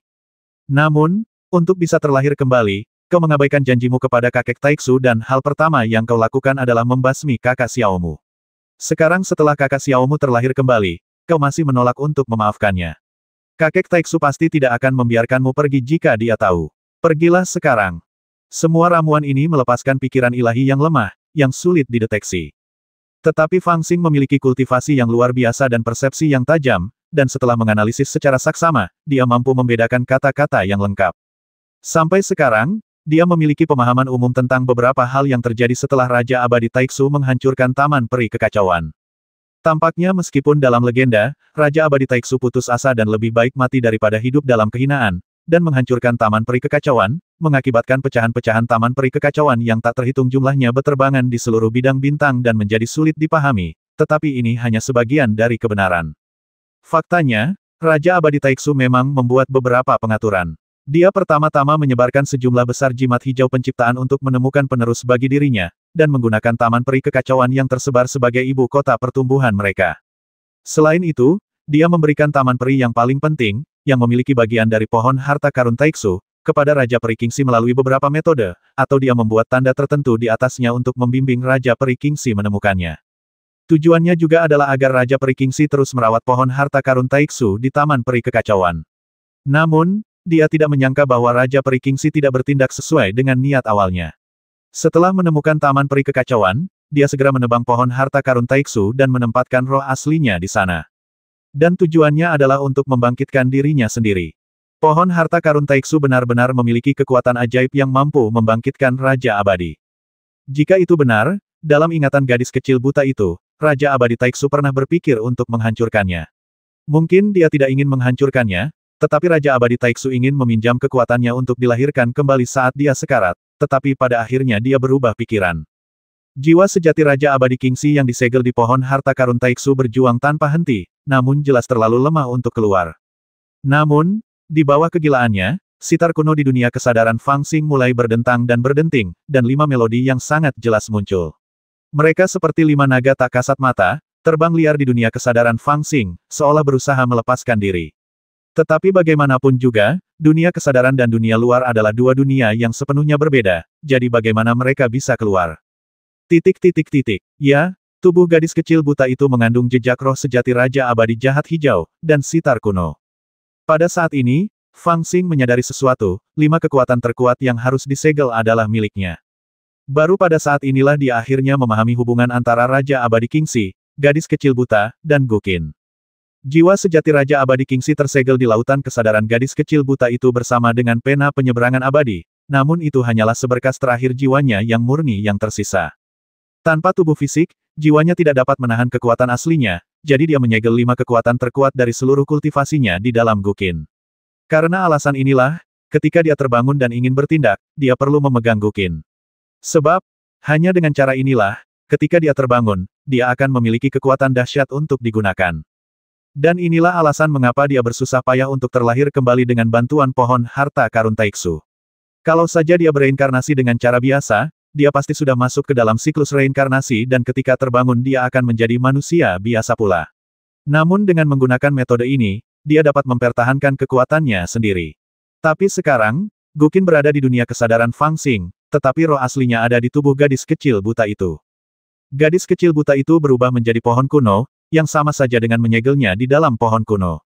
Dia terkejut dan marah ketika menyadari hal ini, dan segera ingin memanggil kekuatannya sendiri untuk menghancurkan pohon kuno dan membasmi orang yang telah menyakitinya. Namun, dunia kesadaran Fang Xing bukanlah dunia kecil biasa, itu adalah dunia yang sangat besar, bahkan kekuatannya pun tidak mudah untuk keluar. Semua ini rumit untuk dijelaskan, tetapi bahayanya benar-benar sulit dipahami. Kalau saja Fang Xing tidak selalu merasa bahwa sitar itu aneh dan telah menekannya dalam alam kesadarannya, Raja Abadi Kingxi pasti akan memanggil kembali kekuatannya, mematahkan pohon harta karun Taiksu, dan bergegas keluar untuk menghancurkan Fang Xing hingga mati. Tentu saja, meskipun dia secara tidak sengaja telah memperoleh keuntungan besar ini, Raja Abadi Kingxi jelas tidak punya niat untuk menyerah dan masih berjuang mati-matian. Untuk sesaat, Taiksu Baoshu dan Fang Xing sama-sama merasakan sakit yang luar biasa. Roh sejati Raja Abadi Kingxi telah bertabrakan dalam tubuh gadis kecil buta itu, dan sitar kuno di dunia kesadaran terus memancarkan 5 jenis musik. Musiknya seperti pedang, yang terus-menerus menebas dunia kesadaran. Sekalipun dunia kesadaran Fang Xing sudah lengkap dan tanpa cacat, dia masih merasakan sakit yang amat sangat akibat serangan dahsyat dari kekuatan yang demikian dahsyat. Secara khusus, sitar kuno itu juga berisi sisa jiwa Raja Abadi Kingxi. Pada saat ini, agar dapat lepas dan menyatu dengan roh sejati, jiwa tersebut mati-matian memanggil pena penyeberangan abadi.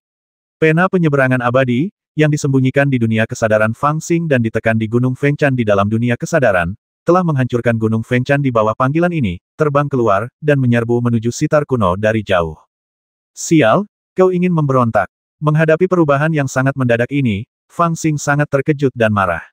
Dia duduk bersila di tanah dengan gelisah, dan kesadarannya segera jatuh ke dunia kesadaran, tetapi dia telah berubah ke penampilan aslinya. Saat Crossing Immortal Pen hendak terbang menuju Guqin, dia meraihnya di tangannya. Anakku, kembalikan pena penyeberangan abadiku. 2 gumpalan kesadaran dalam Guqin dan Raja Abadi Kingxi yang disegel di pohon harta karun Taiksu berteriak pada saat yang sama. Pada saat yang sama, sitar kuno itu sebenarnya mengeluarkan 5 jenis musik pada saat yang sama, merobek kekosongan dan menebas ke arah Fang Xing. Itu pena penyeberangan abadi milikku.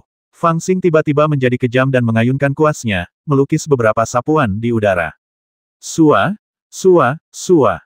Pena penyeberangan abadi tidak dibuat oleh Raja Abadi Kingxi, jadi dia hanya bisa menggunakannya tetapi tidak bisa memerintahkannya. Dengan kata lain, siapapun yang mendapatkan pena penyeberangan abadi dapat meminjam kekuatan di dalam pena tersebut.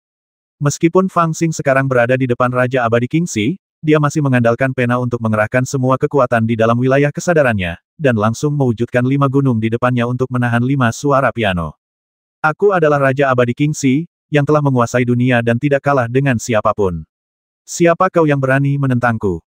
Ketika kelima bunyi sitar itu menghantam gunung, asap mengepul dan batu beterbangan kemana-mana, namun akhirnya berhasil dihalangi. Di dalam sitar, sisa-sisa keinginan Raja Abadi Kingxi pun ikut berteriak dengan marah, berteriak sekeras-kerasnya.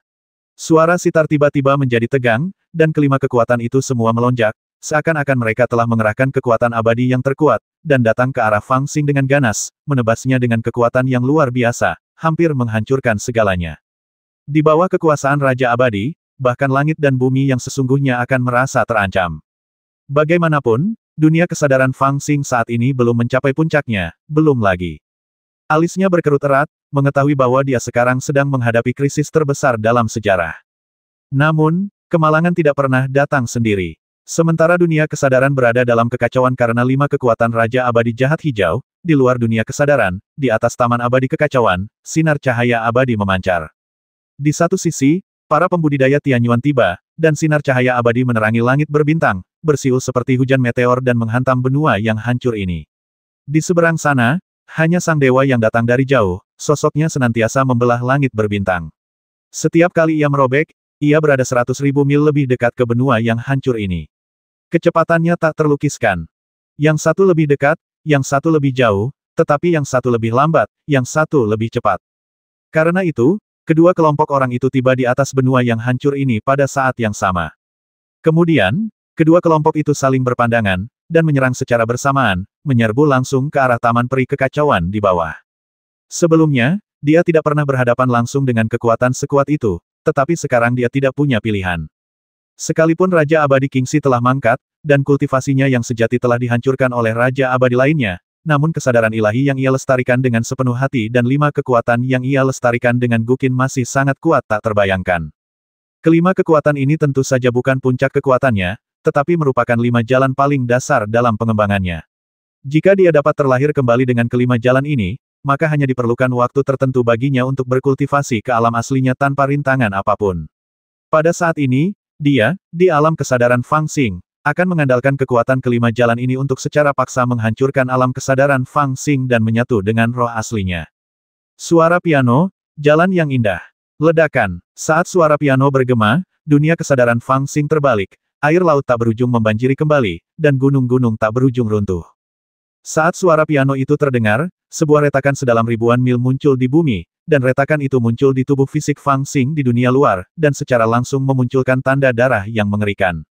Darah berceceran keluar dan membasahi bunga-bunga dan tanaman di sekitarnya. Kelihatannya mengerikan sekali. Kau hanya seekor semut, tapi berani menghinaku. Bahkan jika kekuatanku kurang dari 30%, itu sudah cukup untuk membasmimu. Di batang pohon kuno Taiksu yang ditransformasikan oleh gadis kecil buta itu, wajah terdistorsi Raja Abadi Kingxi masih berteriak. Jiwa aslinya telah disegel di dalamnya oleh kekuatan pohon kuno Taiksu dan tidak dapat melarikan diri. Namun, dia terpisah dari 5 kekuatan dan sisa keinginan di dunia kesadaran dan dapat merasakan apa yang terjadi di dalam. Dia tidak dapat menahan diri untuk tidak berteriak liar. Bodoh amat John denganmu, jangan pikir aku tidak akan memukulmu hanya karena kamu seorang wanita. Titik titik titik. Titik titik titik. Fang Xing juga merasa kesal saat ini. Amarahnya membara, wajahnya penuh dengan kekejaman. Dia berhadapan dengan wajah Raja Abadi Kingxi di pohon harta karun Taiksu. Dari dunia luar mereka berdua tampak sedang berdebat secara langsung. Tetapi di dunia kesadaran mereka sebenarnya sedang terlibat dalam pertempuran sihir yang serius. Dia memegang pena penyeberangan abadi di tangannya, terus-menerus mengayunkannya di udara. Kekuatan yang sangat dahsyat ditarik oleh pena penyeberangan abadi, dan dengan kekuatan gabungan dari dunia kesadaran yang luas, dia mampu menekan 5 kekuatan itu, tubuhnya ditutupi dengan bekas luka, dan 5 kekuatan itu juga sangat terkuras.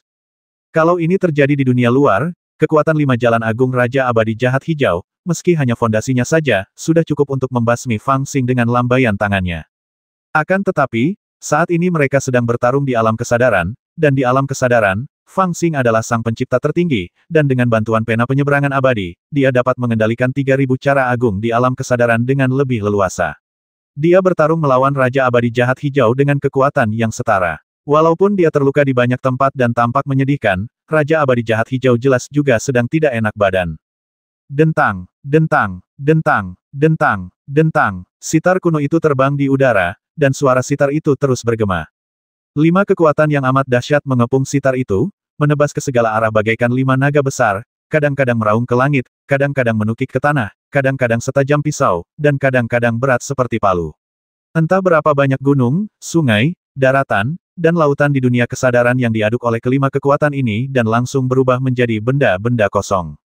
Sementara itu, 100.000 mil jauhnya dari sitar kuno, Fang Xing terbang di udara. Dengan setiap goresan pena penyeberangan abadi, aliran kesadaran abadi terbangun di dunia kesadaran ini.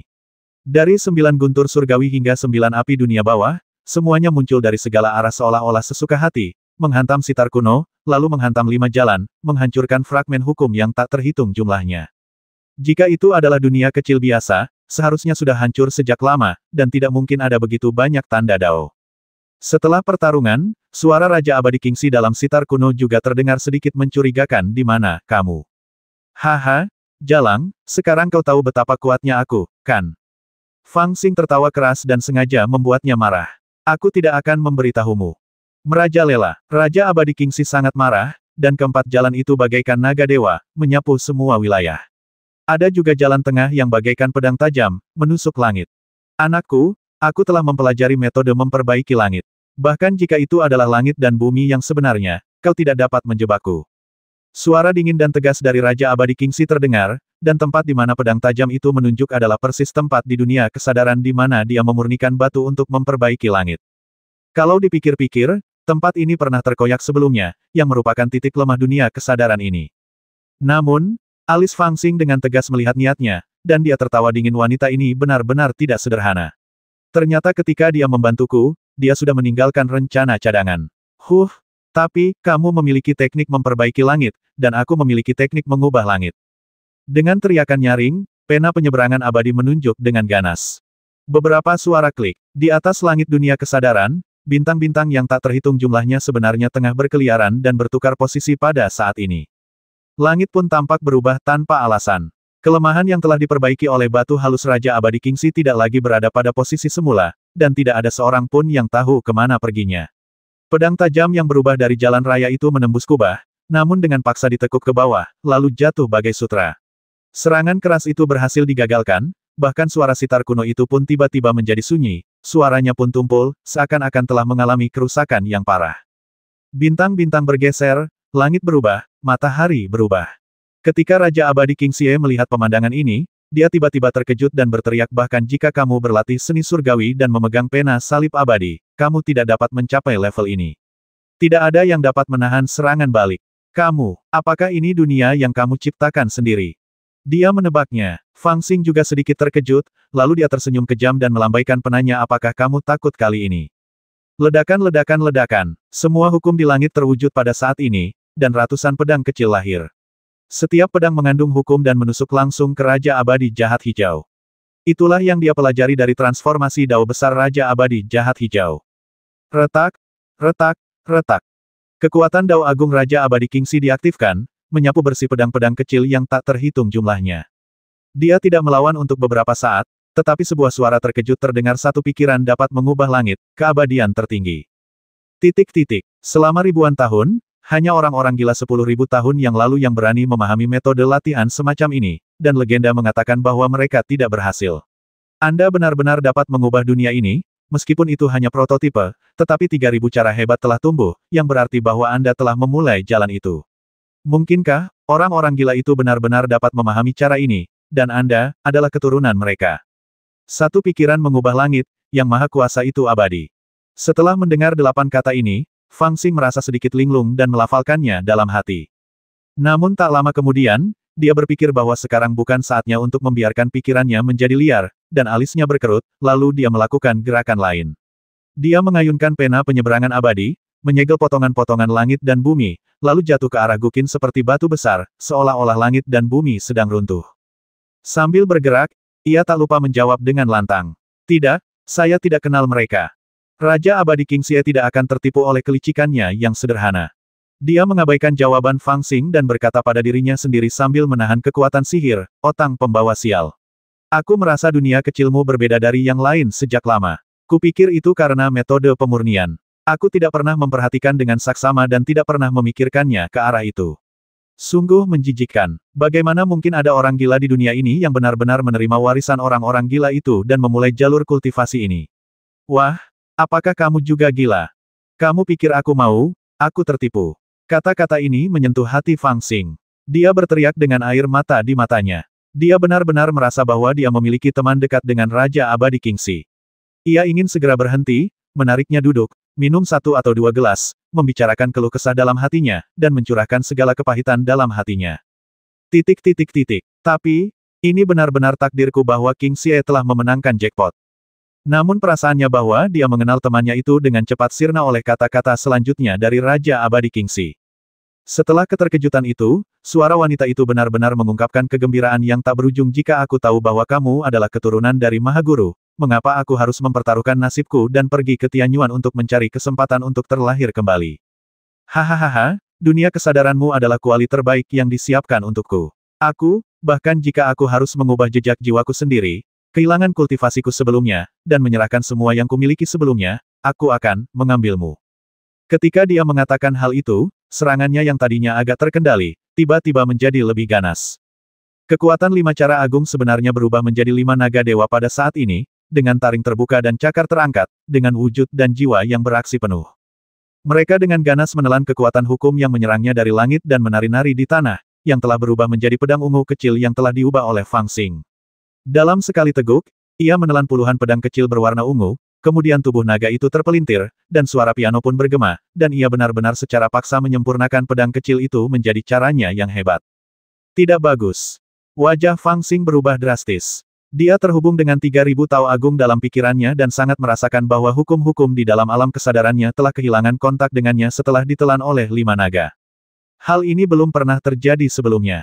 Dia bahkan dapat dengan jelas merasakan hukum-hukum yang telah disegelnya di tubuh Lu Shou dan yang lainnya, karena asal-muasal hukum-hukum ini adalah pikirannya sendiri. Tetapi sekarang sungguh aneh bahwa pikirannya benar-benar telah memutus hubungan dengan dirinya sendiri dan tidak dapat dirasakan.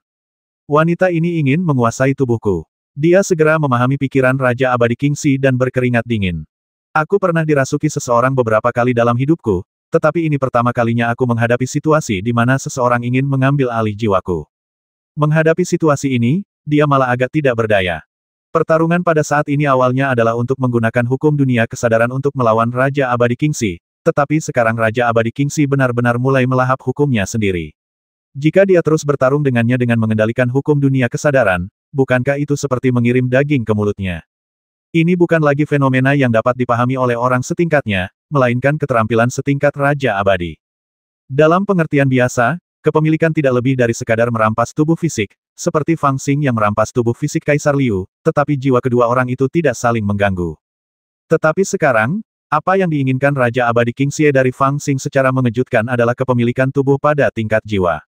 Bahkan Fang Xing, yang memiliki tingkat kultivasi seperti itu sekarang, hampir tidak dapat menjelaskan alasannya dengan jelas.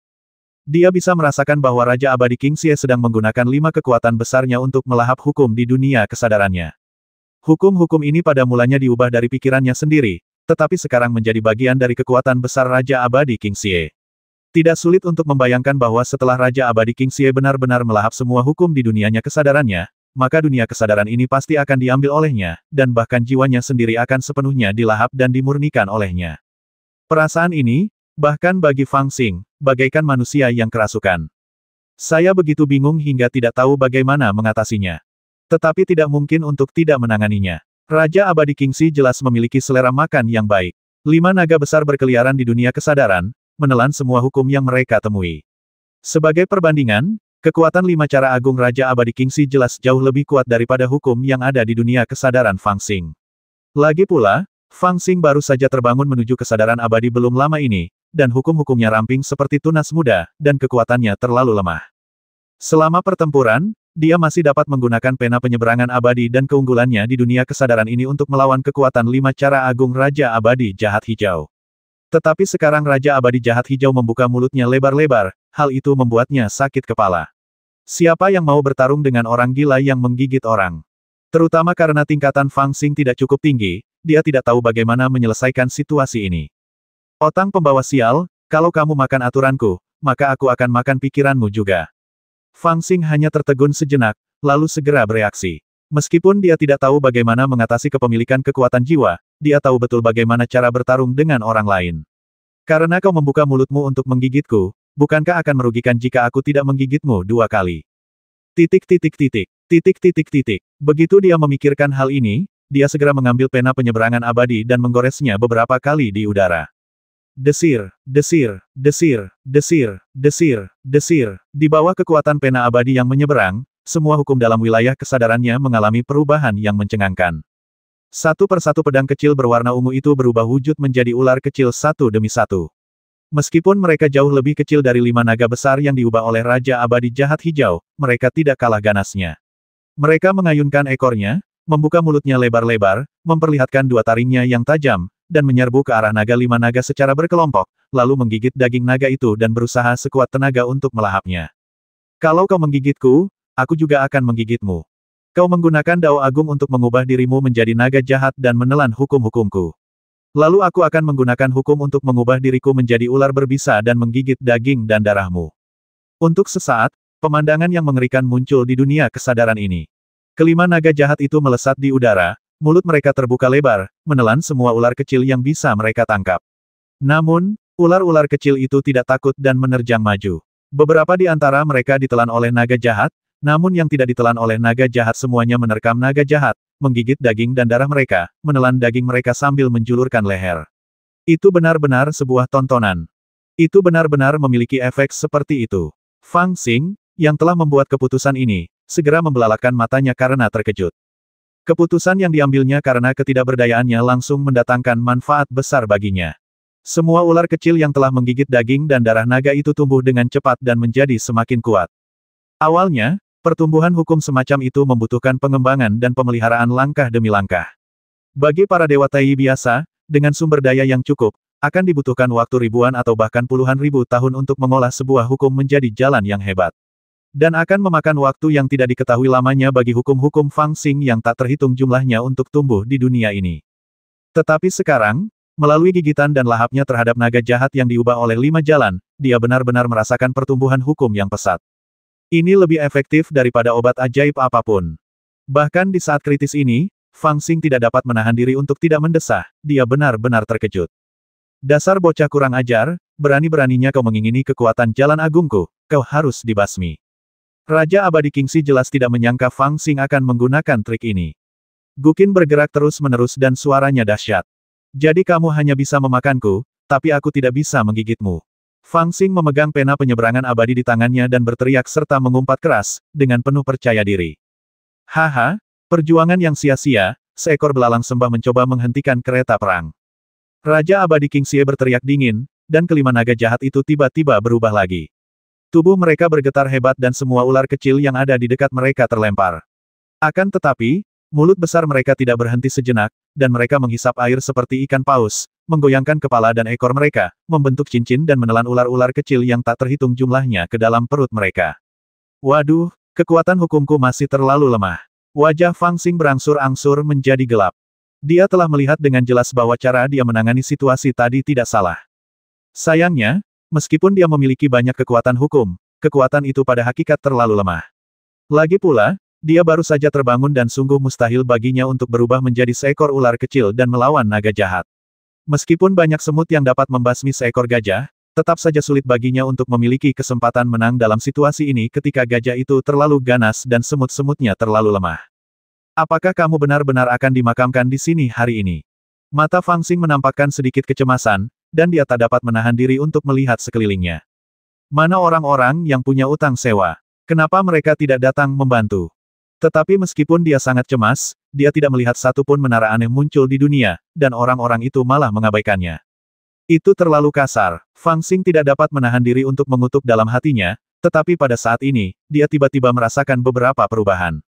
Di dunia luar saat ini, tubuh fisiknya dan Raja Abadi Kingxi yang disegel di pohon harta karun Taiksu saling berhadapan dari kejauhan, dan mereka tidak bisa berkata-kata. Pertempuran yang mengguncang bumi di dunia kesadaran belum tercermin dalam kenyataan.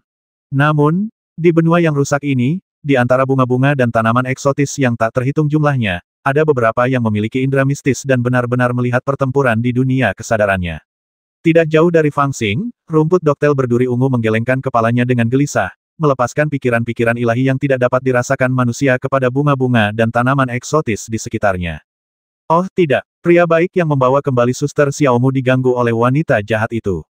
Dia hampir dipukuli sampai mati.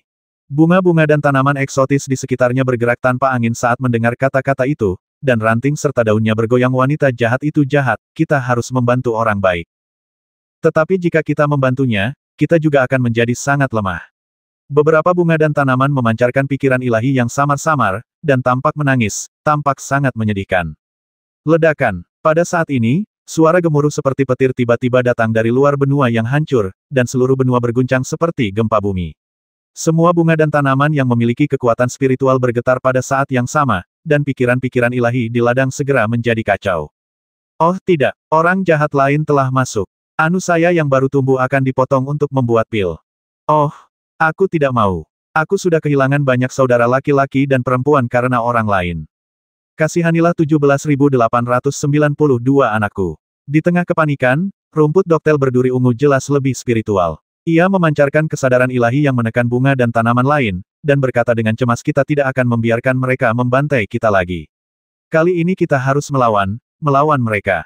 Kita terlahir sebagai tanaman kayu, bagaimana kita bisa menolaknya? Ya, aku ingin lari, tapi akarku sudah lemah.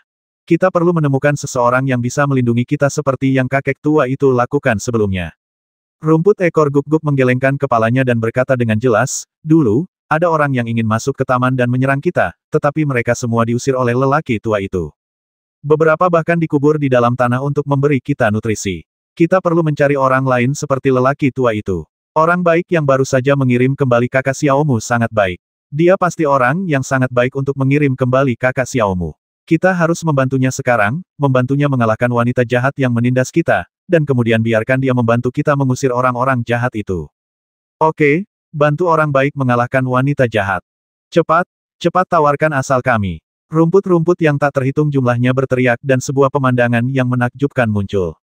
Kalau saja ada makhluk abadi yang ahli dalam ilmu alkimia di sini, mereka pasti akan tercengang. Mereka biasanya membutuhkan langkah yang tak terhitung jumlahnya dan bahkan mengerahkan banyak tenaga, dan mereka hanya dapat menyempurnakan beberapa poin saripati tanaman saja. Tetapi pada saat ini, ia malah merembes keluar dari obat-obatan abadi yang tak terhitung jumlahnya, berubah menjadi tetesan-tetesan air kecil satu demi satu, lalu berkumpul menjadi aliran-aliran kecil. Di bawah kekuatan pola formasi misterius di benua yang pecah ini, ia mengalir dan bertemu dalam satu arah. Arah itu persisnya di mana Fang Xing sedang duduk bersila saat ini. Genangan air kecil perlahan terbentuk di bawahnya, membasahi sebagian besar tubuhnya. Hakikat tak terlukiskan dari jalan abadi merasuk ke dalam tubuhnya melalui pori-porinya yang tak terhitung banyaknya. Perasaan ini adalah di dunia kesadaran saat ini, Fang Xing tertegun, melihat sekelilingnya dengan pandangan kosong. Api. Tiba-tiba, api yang tak terhitung jumlahnya muncul dari seluruh penjuru dunia kesadarannya, saling terhubung menjadi satu, membakar langit. Dan api ini tidak merusak, tetapi mengandung vitalitas dan keabadian tanpa akhir. Setelah api mulai membumbung, tak lama kemudian, ular-ular kecil yang berterbangan di dunia kesadarannya, menggigit dan melahap kelima naga jahat, juga tumbuh dengan cepat. Hukum yang tak terhitung jumlahnya tumbuh pesat dengan bantuan api, dan berubah menjadi naga api kecil. Kekuatan mereka melonjak dan mereka menjadi sangat ganas. Mereka menyerbu dengan ganas ke arah lima naga jahat yang jelas-jelas sedikit linglung. Apa yang sebenarnya terjadi di sini? Mungkinkah aku, Old Fang, akan mendapatkan keberuntungan seperti itu suatu hari nanti? Fang Xing tertegun menyaksikan semua ini. Tiba-tiba, dia melirik dan melihat sebuah menara aneh di kedalaman alam kesadarannya. Api besar dan sudut yang tidak terpengaruh oleh pertempuran sengit dengan Raja Abadi Jahat Hijau. Di menara aneh itu, terdengar suara dari kejauhan, membangunkan Fang Xing yang sedang linglung. Mengapa kamu tidak memulai upacara penyihir leluhur? Kapan kamu akan melakukannya? Ya, 12 ritual pengorbanan para penyihir leluhur. Teringat oleh suara itu, Fang Xing tiba-tiba bereaksi. Dengan sebuah pikiran, sepotong kulit binatang terbang dari sudut dunia kesadarannya. Kemudian dia membuat segel dan menamparkan kulit binatang itu. Seketika, beberapa kata berwarna emas muncul di kulit binatang itu. Setelah melakukan semua ini, Fang Xing tiba-tiba tertegun sejenak, mengerutkan kening sedikit. Ritualnya sederhana pada kenyataannya, tetapi juga sangat sulit pada kenyataannya. Kesederhanaannya terletak pada kenyataan bahwa hal itu hanyalah semacam pengorbanan, dan seseorang dapat memperoleh peningkatan yang sesuai setelah menyelesaikannya. Kesulitannya terletak pada kenyataan bahwa tidak peduli metode pengorbanan apapun yang digunakan, kebudewa akan ramuan sangat besar, dan persyaratan kondisi pengorbanan juga sangat tepat. Tidak hanya saling terkait dan akurat, tetapi juga membutuhkan altar yang sesuai. Fang Xing awalnya melihat sebuah altar di dunia kecil Kaisar Si dan tinggal di sana, tetapi altar itu tetap berada di tengkorak. Sekarang dia berada dalam alam kesadaran dan situasinya tidak dapat terganggu sama sekali. Akan tetapi, dia tidak punya waktu untuk menghancurkan altar di kuil kerangka. Pada saat ini, dia ragu-ragu, tidak tahu bagaimana cara melaksanakan pengorbanan penyihir leluhur ini. Haha, bocah konyol, kamulah surga di dunia ini, jadi di mana kalau bukan altar? Namun saat Fang Xing tengah tertegun, suara dari menara aneh itu terdengar lagi, membangunkan Fang Xing. Ah! Ya, titik. Mata Fang Xing berbinar tanpa sadar, dia menemukan poin pentingnya, pengorbanan telah berevolusi selangkah demi selangkah. Pengorbanan yang pertama dan paling mendasar adalah pengorbanan ke surga, yang perlu Anda lakukan hanyalah tulus dan mempersembahkan pengorbanan, lalu ada pengorbanan untuk para dewa, makhluk abadi, formasi, dan bahkan pengorbanan ramuan dan wadah. Pendek kata, ini adalah semacam pertukaran pengorbanan untuk berkat suatu kekuatan tertentu. Semakin tepat ritualnya, semakin besar kemungkinan keberhasilan pertukaran. Kalau ritualnya salah, bisa-bisa pengorbanannya jadi sia-sia dan tidak dapat apa-apa. Fang Xing juga berpikir jernih karena kalimat itu. Kalau sekarang dia melaksanakan pengorbanan itu di luar, tentu akan rumit dan tidak mungkin salah sama sekali. Tetapi sekarang dia berada di dunia kesadaran. Dialah langit dunia ini, maka dialah yang bisa melaksanakan upacara persembahan kurban ke langit. Kamu bodoh.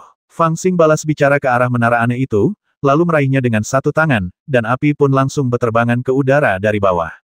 Sekilas, ada api di mana-mana di dunia kesadaran ini, berkobar terus-menerus, seolah-olah semuanya menjadi satu.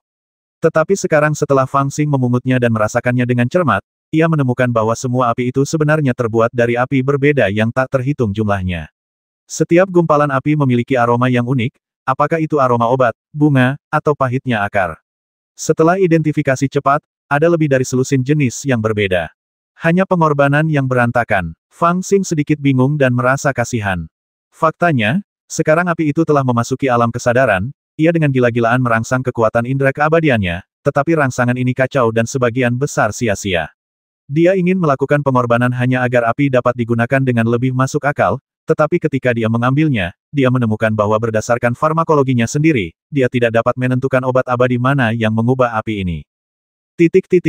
Dia sendiri bahkan belum mempelajari metode alkimia dengan benar selama beberapa hari, jadi bagaimana dia bisa membedakannya?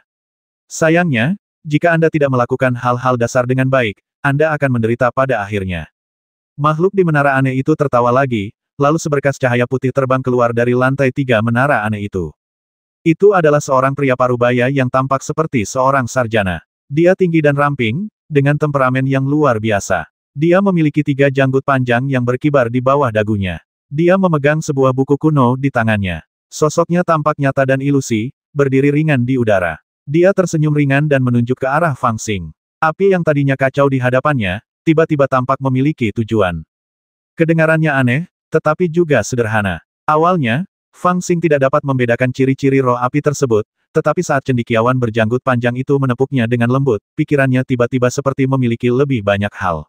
Bentuk asli, ciri-ciri, dan nama ramuan itu semuanya jelas dalam benaknya. Cermin Dewa dan Ibel Yin Yang. Fang Xing menatap cendekiawan itu dengan tatapan kosong, dan pada saat yang sama, dia menekan telapak tangannya ke bawah, dan berbagai niat api terbang ke langit. Dia tidak asing dengan perasaan memahami segalanya saat hatinya bergerak. Inilah persisnya ciri-ciri cermin Dewa dan Ibel Yin yang saat sedang beroperasi. Hanya saja cermin Dewa dan Ibel Yin yang dulunya adalah sebuah buku, tapi sekarang. Kau, kenapa kau ada di sini? Sebelum Fang Xing sempat berteriak, suara lain yang sangat terkejut tiba-tiba terdengar. Itu dari Guqin itu. Ketika Raja Abadi Kingxi berteriak kaget, suaranya tampak berubah nada, seolah-olah dia telah melihat hantu. Aku ini bukan aku, tapi aku mengenalmu. Sarjana berjanggut panjang itu tersenyum tipis, menatap ke arah Raja Abadi Kingxi, dan mengangguk kecil. Tidak mungkin, kau tidak mungkin masih hidup. Aku melihat dengan mata kepalaku sendiri pemusnahan seluruh keluarga Wu Zishan. Aku juga melihat dengan mata kepalaku sendiri bahwa jiwamu telah dimurnikan menjadi abu oleh Istana Surgawi Abadi. Tidak mungkin bagimu untuk bereinkarnasi, jadi bagaimana mungkin kau masih hidup? Kau, siapa kau yang bisa menyamar sebagai dia? Suara Raja Abadi Kingxi sangat panik, dan bahkan mengandung sedikit ketakutan. Haha, kamu adalah seorang abadi yang hanya mencari keabadian dan tidak memiliki perhatian lain. Bagaimana kamu bisa memahami seni abadi kami? Sarjana berjanggut panjang itu mendengar apa yang dikatakan Raja Abadi Kingxi, tetapi dia mendesah pelan, lalu melihat ke arah sitar kuno dan berkata dengan tenang, Kingxi, sejauh yang dapat kuingat, aku pernah menasihatimu 7.000 tahun yang lalu, tetapi sayangnya kamu terobsesi dengan kekuasaan dan mengabaikan usulan kami. Sekarang benar-benar menjadi kenyataan apa yang kami katakan saat itu. Setelah berjuang seumur hidup, bukankah seharusnya kamu berakhir tanpa apa-apa? Saat kita bertemu hari ini, aku akan memberimu kata lain. Jangan bertarung lagi. Menyerahlah sekarang, agar tidak mempermalukan dirimu sendiri. Diam. Sebelum sarjana berjanggut panjang itu selesai berbicara, Raja Abadi Kingxi berteriak padanya dengan keras, musiknya penuh dengan niat membasmi siapa kau. Beraninya kau memberiku pelajaran. 7.000 tahun yang lalu, kau tidak dapat mencapai apapun, dan kau pikir kau dapat mencapai apapun dengan bertahan sampai hari ini. Aku tidak tahu bagaimana kau meninggalkan napas terakhir ini, tetapi sebaiknya kau menyingkir dari apa yang ingin kulakukan, jika tidak, aku akan membasmi jiwamu yang tersisa. Gemerincing. Saat dia berteriak, dia tampak merasa malu dan marah. Dia tidak hanya memarahinya, dia bahkan secara langsung melepaskan aliran kekuatan besar dan memukulnya. Kamu masih punya sifat yang sama. Cendekiawan berjanggut panjang itu tersenyum pahit dan mundur sedikit, menghindari serangan itu, tetapi tidak mengambil tindakan apapun. Jika dia benar-benar bergerak, mungkin dia tidak sebanding dengan Raja Abadi Jahat Hijau. Bagaimanapun, dia sekarang tampak seperti ilusi, hanya roh yang tersisa, tetapi Raja Abadi Jahat Hijau memiliki kekuatan 5 jalan yang lengkap. Alam keduanya tidak berada pada level yang sama. Hahaha, aku akan membasmimu terlebih dahulu. Tetapi pada saat itu, dalam sekejap, tiba-tiba terdengar suara tawa yang keras dan arogan. Kesadaran spiritual Guqin menjadi waspada dan hal itu jelas dalam pikirannya. Orang yang tertawa keras adalah Fang Xing. Ketika dia dikejutkan oleh kemunculan aneh dari sarjana berjanggut panjang dan serangannya melambat, Fang Xing telah mengaktifkan metode pengorbanan umum dalam 12 pengorbanan penyihir leluhur. Meskipun 12 pengorbanan penyihir leluhur memiliki aturan yang berbeda untuk setiap level, ramuan pengorbanan utama yang dibutuhkan di setiap level juga berbeda. Fang Xing tidak memiliki ramuan utama tersebut, jadi dia tidak bisa mengikuti langkah-langkahnya dan hanya bisa melakukan pengorbanan umum dan mengisi kembali persembahan yang berisi saripati yang tak terhitung jumlahnya dari ratusan pohon di dunia kesadarannya terlebih dahulu. Meskipun pengorbanan ini bukan salah satu dari 12 pengorbanan yang ortodoks, namun pengorbanan ini sangat bermanfaat. Karena setelah pengorbanan ini, 12 pengorbanan berikutnya dapat menyelamatkan banyak masalah. Ledakan, ledakan, ledakan. Ketika ritual itu dilakukan, suara nyanyian tumpul dan jauh tampak muncul di antara langit dan bumi, mengguncang seluruh area. Awan naik ke langit, lapis demi lapis, menutupi langit dan menghalangi matahari. Api obat yang menyala di tanah langsung mengembun pada saat ini dan menghilang, tetapi memberi orang perasaan bahwa api itu tidak menghilang, tetapi pada saat ini, ia menembus ke dalam bumi. Awalnya, api obat-obatan ini terbakar secara acak, dan hukum apapun yang mengenai api tersebut akan tumbuh dengan cepat, tetapi hukum yang tidak mengenai api tersebut tidak akan berubah sama sekali. Namun, setelah api medis ini dibor ke dalam tanah, dunia kesadaran yang luas ini tiba-tiba mengalami perubahan yang menakjubkan. Semua hukum yang berlaku di dunia kesadaran tumbuh liar di waktu yang sama. Kemudian, di bawah bumi, api obat yang belum sepenuhnya dimurnikan dipadamkan, dipadatkan, dan diubah menjadi urat-urat spiritual yang tak terhitung jumlahnya yang menembus dunia kesadaran. Bangkit. Selama proses ini, Fang Xing menekankan kedua telapak tangannya ke udara, lalu mengangkatnya dan berteriak keras, mengguncang seluruh dunia kesadaran. Ular-ular kecil yang tadinya diubah bentuknya oleh hukum itu tiba-tiba terbang ke udara di saat yang bersamaan, namun mereka bukan lagi ular, melainkan ular piton. Ular piton besar itu menggelengkan kepala dan ekornya, menutupi langit dan tanah, mengelilingi 5 naga jahat dari Raja Abadi Jahat Hijau. Otang pembawa sial, kau benar-benar. Raja Abadi Kingxi tampak seperti pahlawan di akhir hidupnya, sangat marah dan frustrasi, suara pianonya melengking dan dia berteriak keras. Makan dia. Fang Xing terlalu malas untuk berdebat dengannya. Dia hanya melambaikan tangannya dan semua ular piton raksasa di langit segera mengepung Raja Abadi Jahat Hijau. Baru saja, sekelompok ular kecil mampu bertarung dengan Raja Abadi Kingxi. Sekarang ular sudah berubah menjadi ular piton, apalagi yang masih ditakutkannya. Sayangnya, dia abadi, jadi mengapa dia harus serakah? Sarjana berjanggut panjang itu menatap kelima naga jahat yang dikelilingi oleh ular piton raksasa yang tak terhitung jumlahnya, dan Raja Abadi Jahat Hijau yang dikelilingi di tengah dan terus berteriak dan mengumpat, tetapi momentumnya jelas semakin melemah. Dia mendesah pelan, seolah dia sedikit menyesal. Hei, orang tua ini. Sebuah suara memanggilnya dari samping, dan itu adalah Fang Xing yang menatapnya dengan sepasang mata aneh. Apa yang bisa aku ajarkan padamu? Sarjana berjanggut panjang itu balas menatap Fang Xing sambil tersenyum dan bertanya. Siapa kamu? Fang Xing menatapnya sejenak dan bertanya langsung. Haha, aku tidak tahu gunung di langit, aku tidak tahu keabadian di pegunungan, aku tidak tahu seberapa tinggi jalan itu, aku tidak tahu apakah alam semesta ini tidak terbatas. Cendekiawan berjanggut panjang itu melafalkan beberapa patah kata, lalu tersenyum lembut dan mengangguk ke arah Fang Xing. Hah, orang ini benar-benar membanggakan diri. Fang Xing terkejut sesaat, lalu mengerutkan kening dan bertanya, tapi siapa kamu? Sarjana berjanggut panjang ini jelas merupakan seorang penganut Konfusianisme kuno yang abadi. Dia suka berbicara secara samar-samar, tetapi setidaknya dia tidak mempermalukan Fang Xing dengan sesuatu yang terlalu mendalam. Fang Xing masih mengerti apa yang dia katakan. Awalnya dia berkata bahwa dia adalah seorang abadi tak dikenal dari langit tak dikenal, lalu dia sedikit merendah.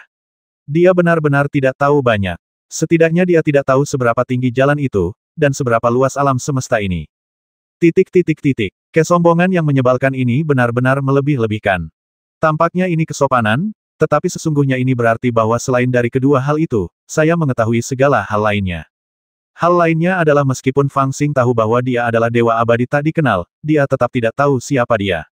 Dia pernah mendengar tentang surga tak dikenal, salah satu dari 33 surga, yang dikenal sebagai yang paling misterius dari 33 surga, tetapi dia masih belum tahu apapun tentang kemampuan dan tujuan dari dewa tak dikenal itu. Namun, dari buku di tangannya, Fang Xing dapat melihat bahwa dia tampaknya memiliki hubungan dengan harta rahasia pertama yang diperolehnya setelah memasuki dunia kultivasi. Cermin Dewa dan Ibel Yin Yang. Namun, cermin Dewa dan Ibel Yin Yang hanyalah harta karun yang tidak disadari, sedangkan Dewa Abadi yang tidak dikenal jelas merupakan jiwa yang terfragmentasi yang telah melahirkan makhluk spiritual, tetapi dia bahkan tidak tahu kapan makhluk spiritualnya lahir. Haha, teman muda, tidak perlu terlalu waspada. Aku bahkan tidak bisa mengatakan siapa aku sekarang, tetapi aku yakin kamu harus tahu bahwa aku dan teman-teman lama di Menara Aneh tidak memiliki niat buruk terhadapmu. Kalau tidak, kami tidak akan membantumu berkali-kali. Sarjana berjanggut panjang itu menatap Fang Xing dan berkata sambil terkekeh. Kau tidak punya niat baik, kalau tidak, kau tidak akan melihatku mati beberapa kali saat aku dalam bahaya. Fang Xing mendengus 2 kali dan mencibir. Haha, orang bilang kami membantu saat darurat tapi tidak saat miskin. Kami punya prinsip untuk kalian, yaitu membantu saat susah tapi tidak saat bencana. Kami bisa membantu kalian saat kesulitan, tapi bencana yang kalian hadapi adalah kehendak dewa, dan kami tidak mau ikut campur. Tentu saja, meskipun kami ingin membantu, kami tidak bisa membantu terlalu banyak. Haha, kalian pasti sudah melihatnya, kami mungkin punya reputasi di masa lalu, tapi itu seperti awan yang berlalu. Sekarang kami hanya segelintir jiwa yang tersisa, apalagi yang bisa kami lakukan. Dia menunjuk ke arah Raja Abadi Kingxi dan berkata sambil tersenyum kamu baru saja melihat bagaimana dia memandang rendahku. Benar sekali. Kalau aku pasti akan memukulnya. Tapi kamu punya temperamen yang baik, jadi kamu pasti tidak akan bisa memukulnya. Fang Xing mengangguk, memperlihatkan ekspresi penuh pengertian. Sarjana berjanggut panjang itu tampak sedikit malu. Dia tersenyum pahit dan berkata, tidak baik bersikap terlalu terus terang. Fang Xing meliriknya ke samping, matanya dipenuhi dengan penghinaan. Wajah tua cendekiawan berjanggut panjang itu memerah, dia tersenyum lembut, lalu menoleh dan menatap ke arah Raja Abadi Jahat Hijau. Pada saat ini, Raja Abadi Jahat Hijau berteriak keras. Sementara Fang Xing berbicara dengan cendekiawan berjanggut panjang ini, dia tidak berdiam diri. Dia mengendalikan 5 naga jahat untuk bertarung melawan ular piton raksasa di langit. Namun, Fang Xing telah menyelesaikan pengorbanan umum, dan kekuatan hukum telah meningkat pesat, tetapi tidak ada keseimbangan. Dia hanya sedang berjuang. Sekarang, 3 dari 5 senar Guqin telah putus, dan 3 dari 5 naga jahat telah rusak. 2 yang tersisa sedang berjuang keras. Baiklah, alasan saya meninggalkan menara kali ini adalah karena saya melihat Daoist Kingxi dalam bahaya, jadi saya ingin membujuk Anda untuk menunjukkan belas kasihan dan mengampuni nyawanya. Kami dapat meyakinkan Anda bahwa kami akan menahannya di menara dan mencegahnya menimbulkan masalah. Kami juga tidak akan memberinya kesempatan untuk dilahirkan kembali. Kami hanya berharap bahwa di dunia yang damai di masa depan, kami dapat memberinya kesempatan untuk bereinkarnasi. Sayangnya, bagaimanapun juga, seorang Raja Abadi yang agung akan berkurang 1 jika dia meninggal. Sosok yang telah mendominasi 33 surga selama puluhan ribu tahun akhirnya menghilang begitu saja tanpa kesempatan untuk bereinkarnasi. Sungguh menyedihkan. Ketika dia mengatakan hal itu, ada sedikit kesedihan di matanya yang tak terduga. Fang Xing tidak berbicara lama setelah mendengar ini. Setelah beberapa lama, dia berkata, meskipun wanita ini tidak menyenangkan, dia membantuku menyelesaikan krisis saat dia pertama kali bangun. Dia adalah bantuanku. Demi kebaikanmu, bukan tidak mungkin memberinya kesempatan untuk bereinkarnasi. Namun, apakah kamu datang kali ini hanya untuk memohon padanya? Tentu saja tidak. Sarjana berjanggut panjang itu menatap mata Fang Xing yang curiga dan menjawab langsung. Kemudian dia menatap Fang Xing dengan tenang dan berekspresi serius, lalu berkata, tujuan terpentingku adalah aku ingin mengajukan pertanyaan kepadamu atas nama beberapa teman lama di menara. Apa masalahnya? Fang Xing mengangkat kepalanya dan menatap langsung ke mata cendekiawan berjanggut panjang itu. Sarjana berjanggut panjang itu mendesah, lalu tiba-tiba menatap langit dengan kedua tangan di belakang punggungnya, dan berkata dengan tenang, kekacauan di dunia peri telah terjadi selama ribuan tahun, dan telah mencapai titik di mana hal itu tidak dapat diselesaikan. 33 surga, 3 alam Buddha, Ibel, dan naga, 3.000 dewa, Tianyuan, dan raja-raja peri, dan bahkan beberapa raja Ibel di dalam 33 surga. Sayangnya, 1000 tembakan dipertaruhkan, dan niat membasmi ada di mana-mana. Jika kita tidak berhati-hati, saya khawatir umat manusia akan hancur. Pada saat ini, kita tidak berdaya, tetapi kita ingin bertanya, apa yang harus kita lakukan dan pilihan apa yang harus kita buat, teman kecil Fang. Fang Xing tidak menyangka dia akan menanyakan pertanyaan ini, dan sedikit terkejut. Apakah Anda bertanya kepada saya bagaimana cara berdiri dalam antrean? Setelah tertegun sejenak, Fang Xing sedikit mengerti dan bertanya dengan santai. Kau dapat memahaminya sesuka hatimu, teman kecil. Cendekiawan berjenggot panjang itu tidak membantah, melainkan mengangguk sedikit. Haha, kalau begitu aku punya banyak pilihan. Fang Xing tersenyum dan berkata, saya lahir di Tianyuan. Tianyuan memiliki teman-teman, guru, dan bahkan mantan murid saya dari Jidao, serta istri-istri saya. Tentu saja, saya dapat memilih untuk menjadi bagian dari Tianyuan. Tentu saja, saya dapat memilih alam abadi agung. Saya bahkan telah membasmi putra kaisar, jadi apalagi yang tidak dapat saya lakukan. Haha, saya tidak sedang menyombongkan diri. Sekarang saya memiliki banyak cara untuk mendapatkan pijakan di alam abadi agung, dan tidak peduli metode mana yang saya gunakan, saya dapat menjamin bahwa saya akan menjadi yang terbaik dan menikmati semua kehormatan. Setelah berkata demikian, dia memiringkan kepalanya untuk melihat ke arah cendekiawan berjanggut panjang itu dan berhenti berbicara. Aku tahu, ini benar. Sarjana berjanggut panjang itu mengangguk, tanpa sedikit pun canda di wajahnya, dan dia benar-benar mengakui apa yang dikatakan Fang Xing. Fang Xing langsung tertawa dan berkata, selain mereka berdua, masih banyak pilihan lainnya. Dewa-dewa adalah ibu baptisku yang sudah tua, dan majikannya memiliki hubungan denganku. Aku pernah dianugerahi gelar orang suci yang lebih rendah olehnya. Jika aku menjadi pelayannya, aku pasti akan menjadi Raja Dewa. Pilihan ini akan membuat banyak orang iri, bukan? Sarjana berjanggut panjang itu mengangguk dan berkata, memerintah semua dewa dan mengejutkan dunia adalah sebuah pilihan. Fang Xing menambahkan, berbicara tentang klan naga, satu-satunya naga betina dari klan naga Tianyuan adalah menantu perempuan tertuaku, dan satu-satunya naga jantan adalah saudara iparku. Ketika aku berada di dunia naga, bahkan surga dunia naga pun merawatku dengan baik. Jika aku memilih untuk bergabung dengan dunia naga, aku pasti akan menjalani kehidupan yang sangat nyaman. Aku khawatir semua keturunan naga harus memanggilku Paman Fang ketika mereka melihatku di masa depan. Sarjana berjanggut panjang itu sedikit terkejut, lalu tersenyum pahit, melambaikan tangannya, dan memberi isyarat agar dia melanjutkan. Fang Xing juga tertawa dan berkata, aku bahkan belum menyebutkan dunia Buddha. Aku tidak tahu apa yang kau pikirkan, tetapi aku selalu merasa bahwa dunia Buddha terlalu rendah hati.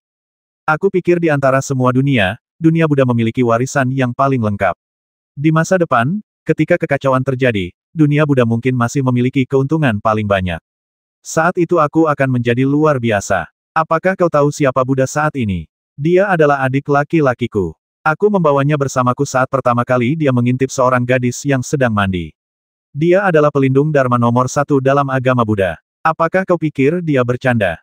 Agama Buddha, sarjana berjanggut panjang itu seakan teringat sesuatu, dan setelah beberapa lama ia mendesah pelan keberanian Sang Buddha saat itu sungguh tak tertandingi oleh banyak orang.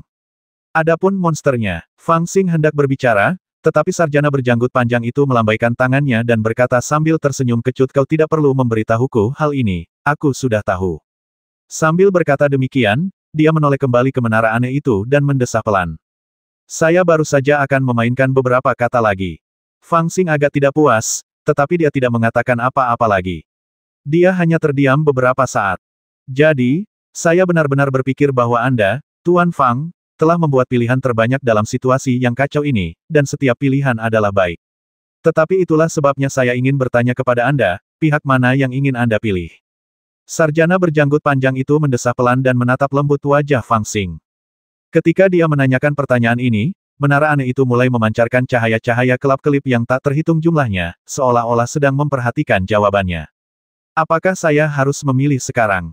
Fang Xing terdiam lama, lalu mendongak ke arah cendekiawan berjanggut panjang itu. Ulama berjenggot panjang itu berkata, sekarang belum saatnya untuk mengambil keputusan. Namun, jika memang sudah saatnya, maka sudah terlambat. Fang Xing tiba-tiba bertanya, menurutmu, apakah mungkin bagi mereka untuk hidup dengan damai dan stabil seperti sebelumnya, masing-masing di dunianya sendiri? Sarjana berjanggut panjang itu mendesah pelan dan berkata, bencana besar akan datang, tetapi ini juga merupakan kesempatan besar. Tidak mungkin untuk kembali ke masa lalu. 33 surga saat ini tidak dapat lagi mendukung begitu banyak ras. Seseorang harus selalu diberi peringkat. Temanku Fang, aku ingin kamu memikirkannya dengan saksama. Jika hanya satu ras yang kamu sebutkan dapat mendominasi, yang lain akan menjadi budak dan pengikut.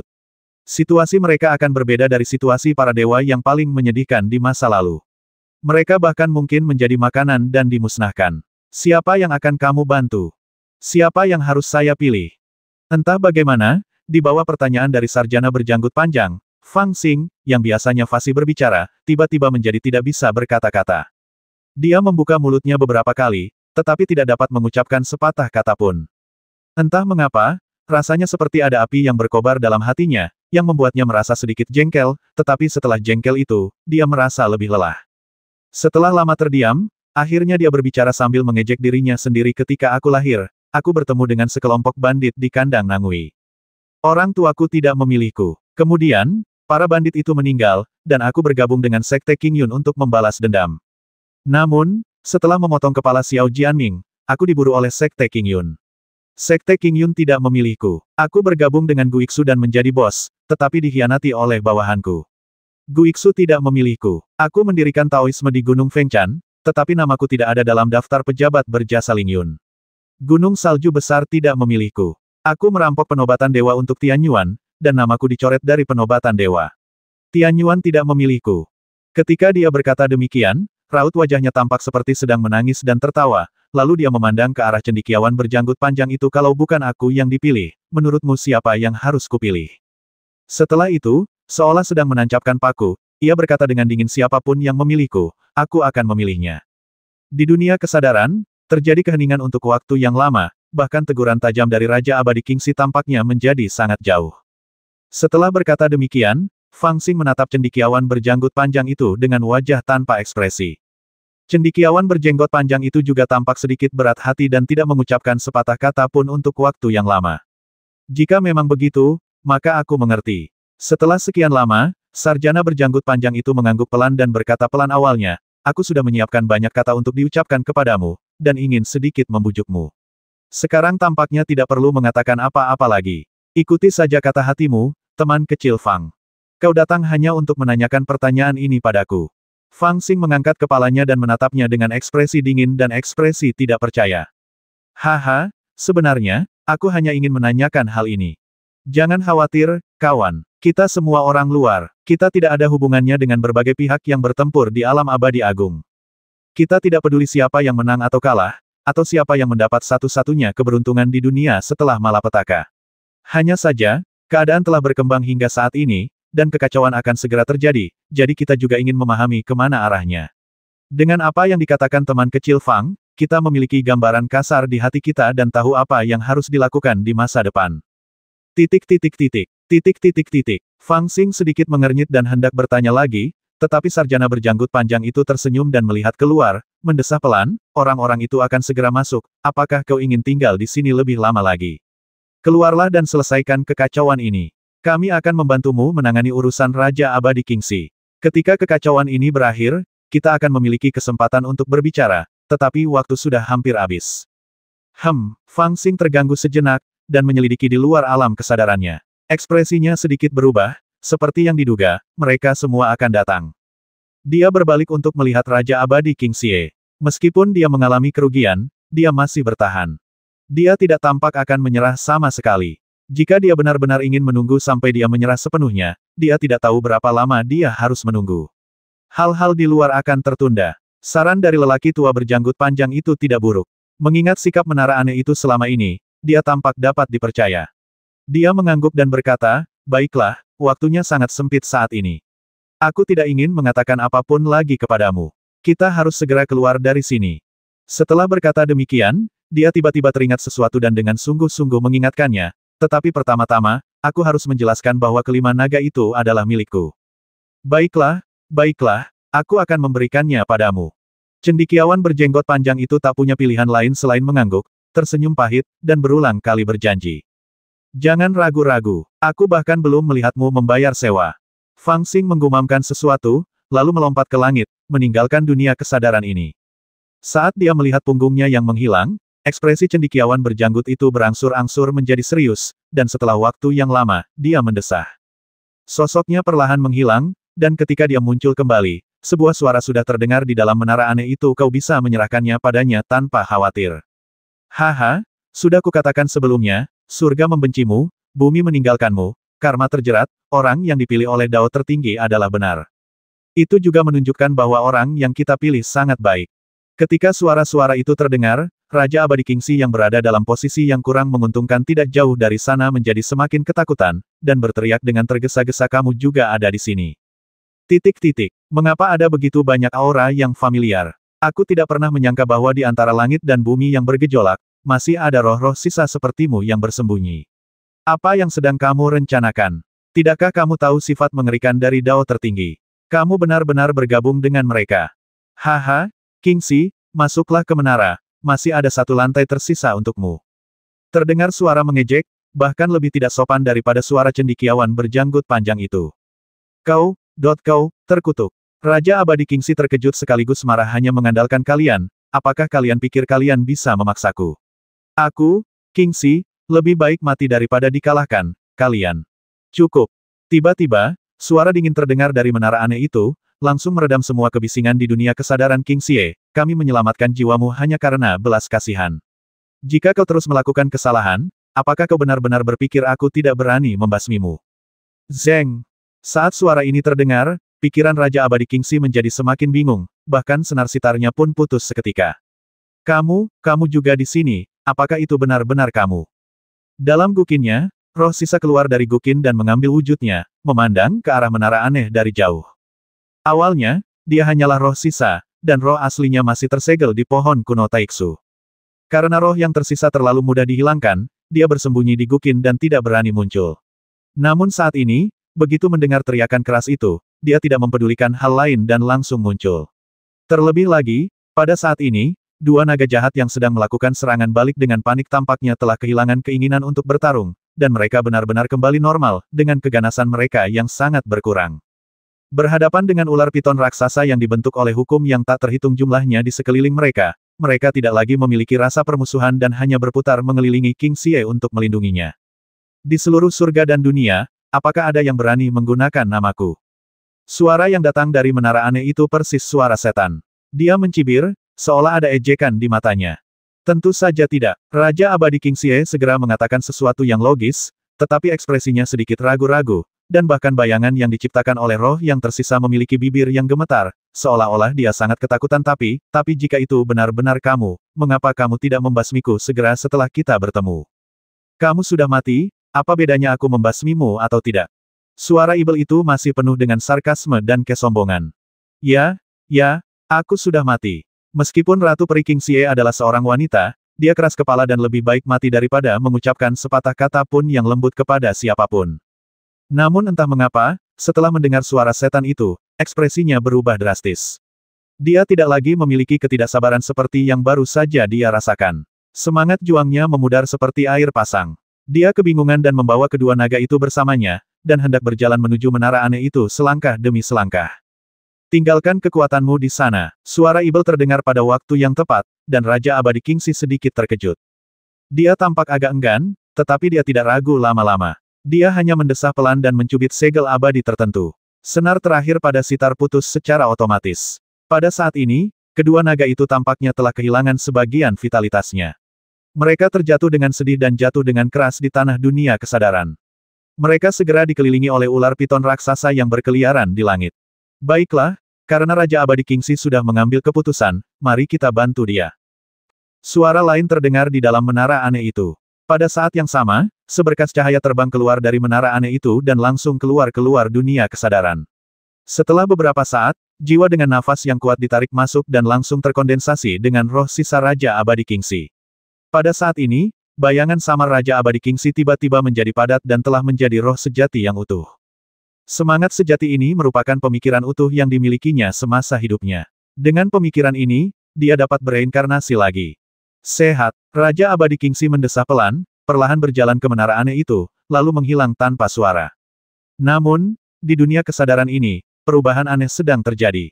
5 kekuatan besar yang awalnya milik Raja Abadi Jahat Hijau semuanya jatuh ke dunia kesadaran dan digigit dan dimangsa oleh ular piton raksasa yang diubah oleh hukum di dunia kesadaran Fang Xing. Sampai batas tertentu, hal itu juga sepenuhnya merangsang pertumbuhan beberapa ular piton raksasa di dunia kesadaran Fang Xing.